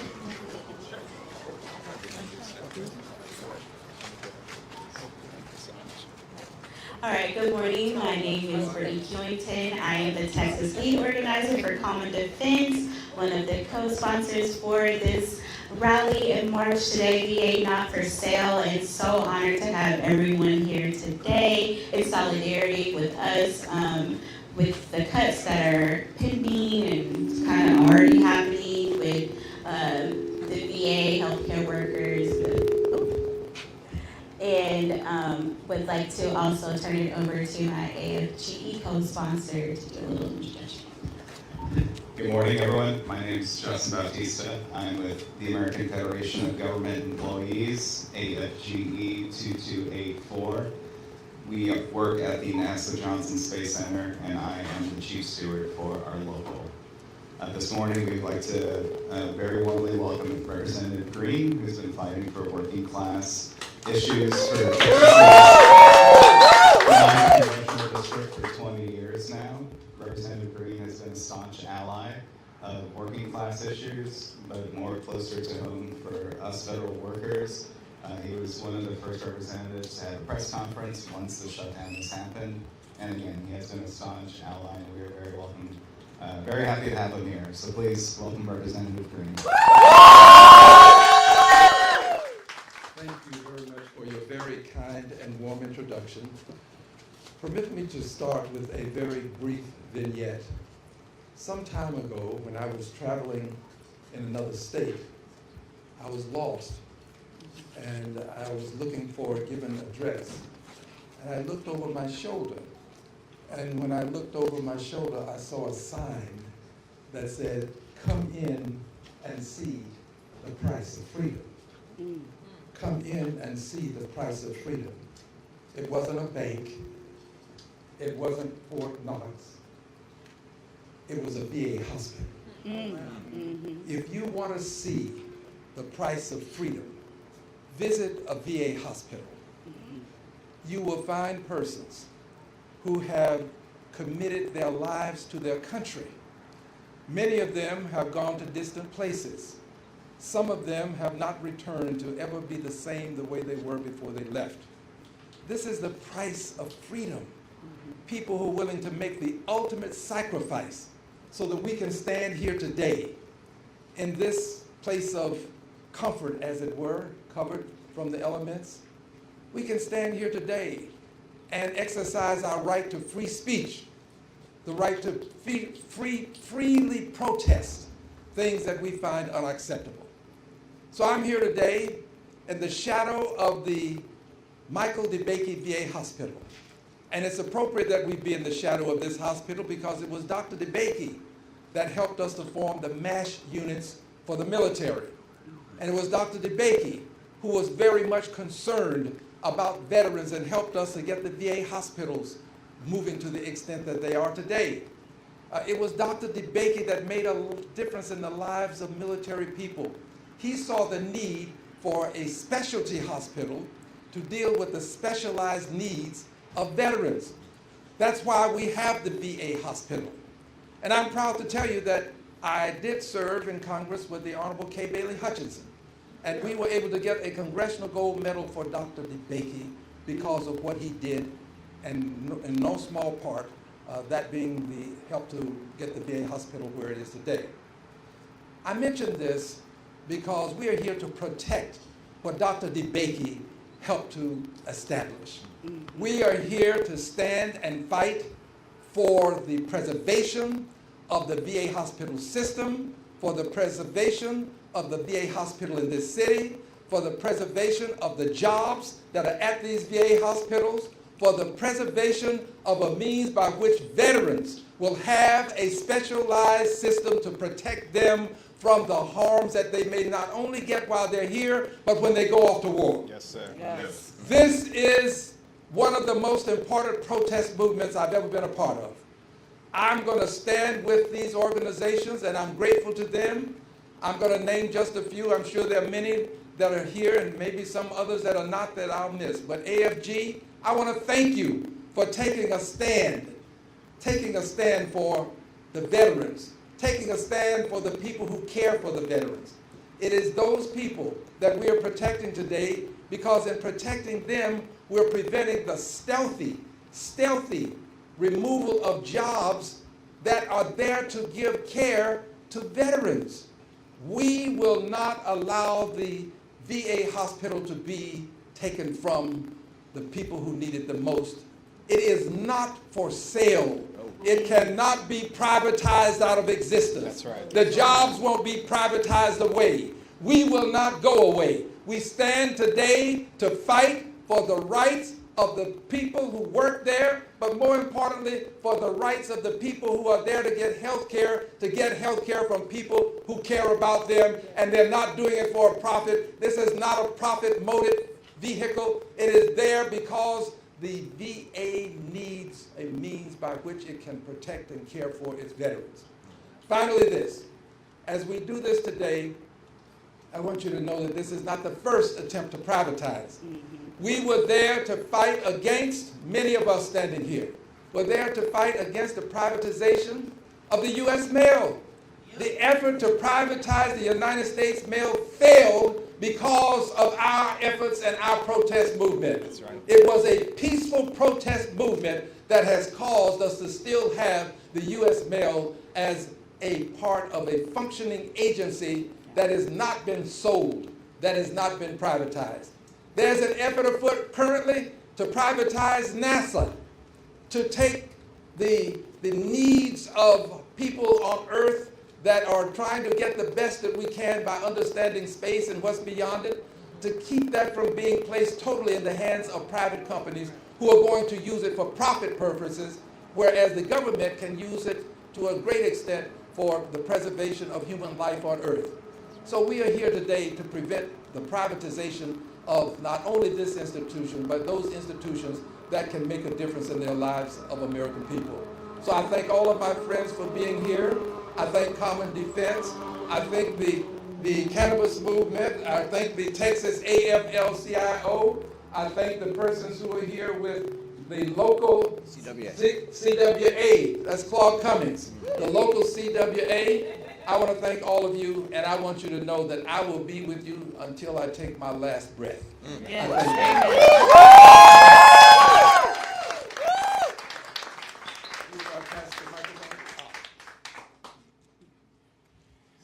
sir. Thank you so much for your very important and beneficial words to us today. I wanted to get things kicked off with our AFGE representative, Local 1633, Daphne Jackson.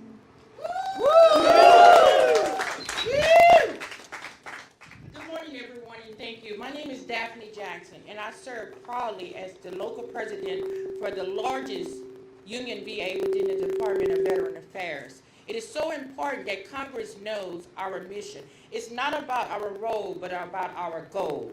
When the veterans put their lives on the line to fight for our country and our freedom, they did not privatize it. So Congress, Trump administration, I ask you today, please uphold the vision and the mission of these VA workers and federal employees and keep the VA up and running as well as the federal sector. Thank you. Say your name and spell it for me so we get it right. Daphne, D-A-P-H-N-E, Jackson, J-A-C-K-S-O-N. Thank you.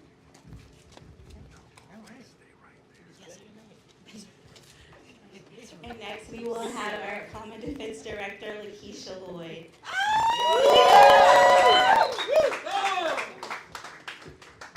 Good morning, family. My name is Lakeisha Lloyd. I'm a disabled Army veteran and a native Texan, and I am the National Director of Climate Justice for Common Defense. Common Defense is the largest veteran-led grassroots advocacy organization. Our message is simple and non-negotiable. The VA is not for sale. Our veterans are not for sale. Their care is not a line item to slash, auction, or outsource.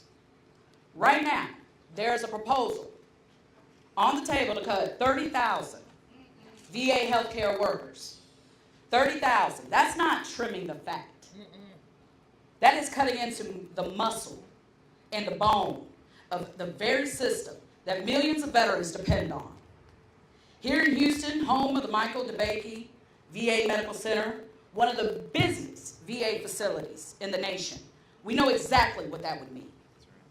Longer wait times, fewer specialists, closed clinics, and more veterans falling through the cracks. And we've seen what happens when veterans fall through the cracks. That means veterans' lives lost. We cannot accept a future where any veteran in the great state of Texas is forced to wait on vital, life-saving care. We cannot accept a future where veterans are told that mental health appointments are backed up because the staff was cut. We cannot accept a system where postpartum care, MST counseling, PTSD treatment, oncology, and cardiology get rationed out like a privilege instead of a delivered promise. Me, myself, I was told when I was 36 years old that I'd be in a wheelchair by the time I was 40 due to my injuries that I sustained while in service. I'm about to be 43 in a couple of months, and a couple of weeks, and I am literally still standing because of the VA healthcare system. Our veterans kept their promise to this country. I kept my promise to this country. The question is whether this country will keep its promise to us. This is how inequity creeps in, not through one big door, but through 1,000 small cracks. We are here to seal those cracks. Houston, we have a responsibility to stand up for the women who served, the black and brown veterans, the LGBTQ plus veterans, for all veterans, and to say with one voice, no cuts, no privatization, and no broken promises. We organize. If you are a veteran or a family member, join Common Defense, and let's build a movement of veteran voices ready to testify, write letters, and meet with lawmakers. Sign up for our VA Not For Sale pledge and recruit 3 people to sign it also. And we will protect ourselves from the worst. The VA strength is its integrated veteran-specific care, from primary care to mental health to specialty services. To every nurse, tech, scheduler, therapist, and doc at the Houston VA, we see you. Throughout Texas, we see you. Throughout the nation, we see you. These cuts threaten your ability to do your job, and we have your back. To our veterans, you did not stand watch, deploy, and sacrifice for this country that shrugs when you need care. You are not a burden.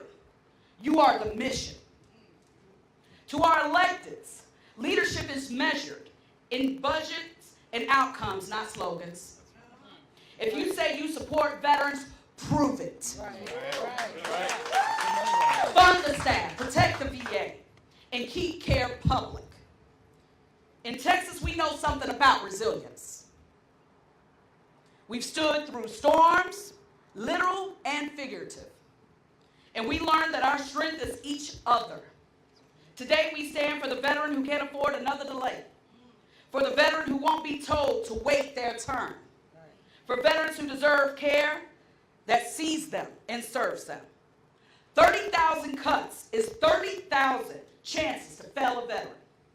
We refuse, not on our watch, not in our city, not in our state, not in our country.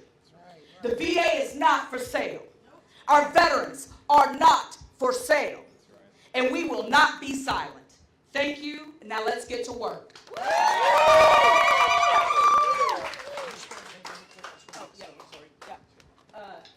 L-A-K-I-E-S-H-A, last name L-L-O-Y-D. Thank you.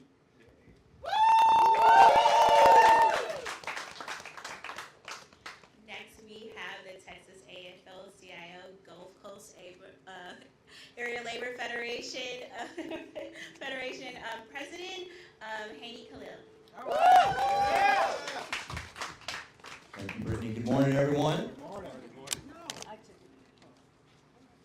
So I want to make sure we're very clear today that the AFL-CIO is a federation of 75 unions and 60,000 union members, is 100% behind the American Federation of Government Employees and Common Defense in fighting to defend the VA. I want to talk a little bit about the shutdown and its impact on Houston and on the VA. I mean, you know, we're talking about federal employees being caught in the crossfire of Donald Trump's shutdown. That is what is happening. AFGE locals' collective bargaining rights being under attack thanks to the Trump administration. Agencies being gutted and privatized thanks to the Trump administration. We will not stand for it. It's been nearly 2 weeks since the Trump administration started this shutdown. And we're looking at 750,000 federal employees having been furloughed. Twice that, working and not getting paid. And another 1 million contractors working, or not working as well, or working and not at all being sure if they're ever going to get paid. It is a disaster. The Trump administration is forcing families to make a decision. Impossible decisions they should not have to face. Am I going to pay rent, or am I going to put food on the table? Am I going to keep the lights on, or am I going to pay for my car? Those are not choices working people should have to face. And the 36,000 federal employees here in the Houston area that are under this situation should not have to face it. These are folks who provide services to veterans, that keep our air and our water safe, make sure our rockets get into space safely, that respond to natural disasters. They're providing essential services to the city of Houston, to our residents. They need to be treated with respect that they deserve. But instead, and I'll tell you, and here's what's happening as well, is that instead of doing that, the Trump administration is ready to allow 22 million Americans to face their health insurance being taken away from them. That's what the budget bill passed in the spring is about to do. We're going to see health care premiums for 22 million Americans shoot up, double, overnight, by November 1st. It is a crisis our country is facing. We're fighting for health care for veterans. We're fighting for health care for all working people in this country. And so rather than fix that crisis, the Trump administration is actually threatening to fire furloughed federal employees. What does that solve? Not a thing, not a thing. And so the AFL-CIO's message to the Trump administration is very clear. Stop treating federal workers as your pawns. Yes, yes. Get to work. Fix the health care crisis. Fund the government. Let's build a better America. And let me also just add this. A lot of us think someone's out there is going to come to our rescue. And fortunately, we have allies like Representative Al Green to help in that fight. But the truth is, federal employees have to organize, have to get active, have to fight. There is one thing standing between you and the VA being privatized, and that is your union. You need to be involved, you need to be active, you need to be out in the streets, working with allies like Common Defense and the AFL-CIO. That is the only way we are going to head off the cataclysm that federal employees are facing. Thank you.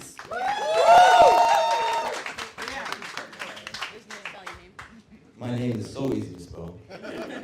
Hanny, H-A-N-Y, Khalil, K-H-A-L-I-L, and I'm Executive Director of the Texas Gulf Coast Area Labor Federation. Can I give another comment real quick? I want to follow up on something Hanny has said, because there's a lot of misinformation and he brought truth to light. There are people who believe that for some reason Democrats have to vote a certain way.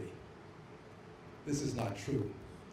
If my Republican colleagues would play by the rules, they could have prevented the shutdown when they took the first vote. Because when they wanted to put Neil Gorsuch on the Supreme Court, they played by the rules and they suspended the rule that requires something called cloture, meaning you have to have 60 votes before you can pass something with 51 votes. They suspended that rule and they put him on the Supreme Court with 54 votes.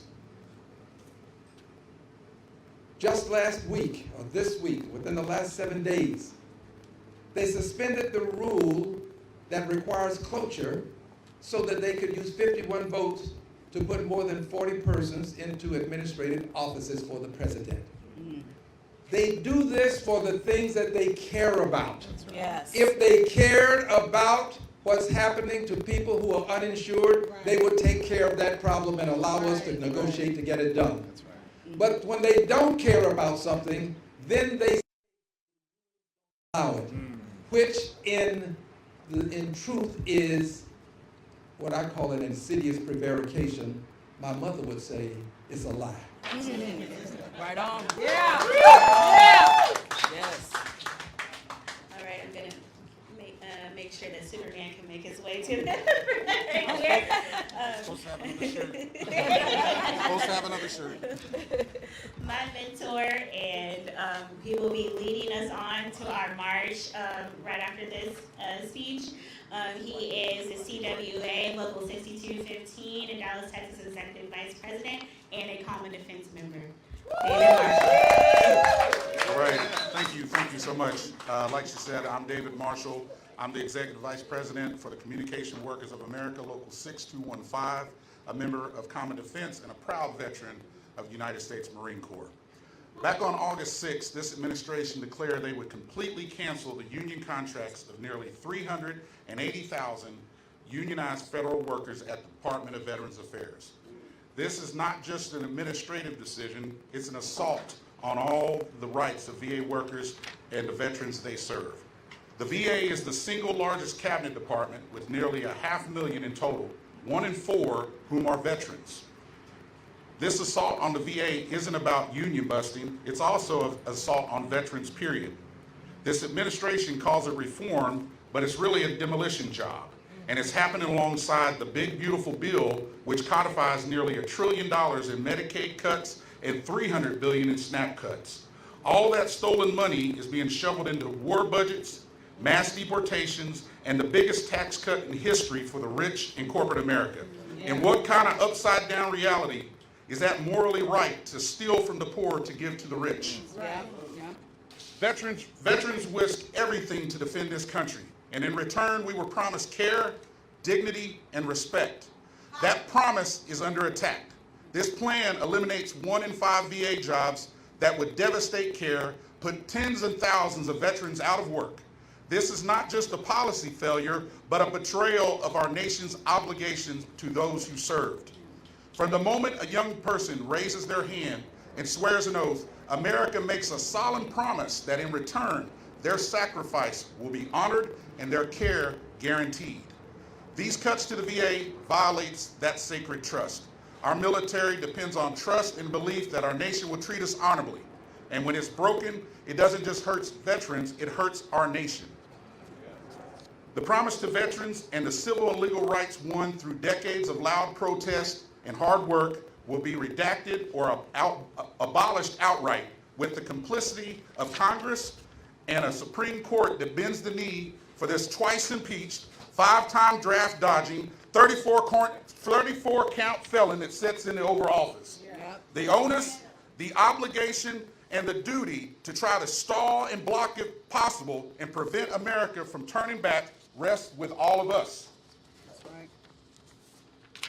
Resistance is not futile. It's imperative. Our veterans deserve better. Our country deserves better. It will not be easy, but nothing worthwhile is. We must mobilize and fashion a formidable force with one overreaching aim: to be faithful to the Constitution, bear allegiance to and protect each other as best we can from the harm and the heartache this president and his administration has done to us all. It can be done. It must be done. The mission will require a steadfast will and determination, the same will and determination that Americans have deployed in the past to make our beloved home more fair, more equitable, and a more welcoming place. Make this your obligation and duty. History tells us, however ugly and destructive autocrats like this president is, they never prevail. Yeah. They ultimately destroy themselves. Yeah. But I don't know about you. I ain't waiting for that. Come on. I'm going to fight. Are you going to fight? Yeah. Are we going to fight? Yeah. Are we going to stand together against injustice? Yes. Are we going to stand together against corruption? Yes. Are we going to stand together against inequity? Yes. Are we going to stand together against this wannabe king? Yes. Will you stand together for the VA? Yes. Will you stand together for veterans? Yes. All the workers? Yes. The poor? Yes. The disenfranchised? Yes. The marginalized? Yes. The LGBTQIA? Yes. For immigrants? Yes. For safe and fully funded schools? Yes. For clean air and clean water? Yes. Then let's do this. We have the power. We always have. We need to show them that the American government is a democracy that is for the people, by the people. We must never forget that. Yes. Demand this administration honor its commitments to the veterans, the VA, and the hardworking federal employees that serve us all. Come on now. America failed when they elected this man president. Yes. So I'm going to leave you with this quote from the great Nelson Mandela, who said when talking about failing, "The greatest glory in living lies not in ever falling, but in rising every time we fall." Yes. So are you ready to rise up? Yes. Rise up? Yes. Let's do this. Yes.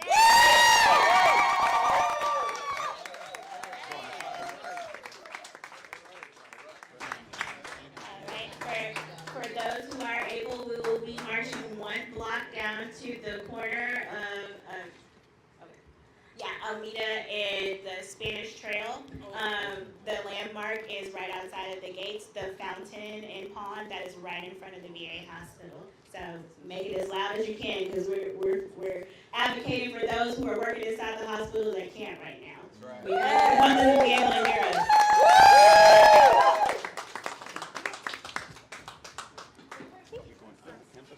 No.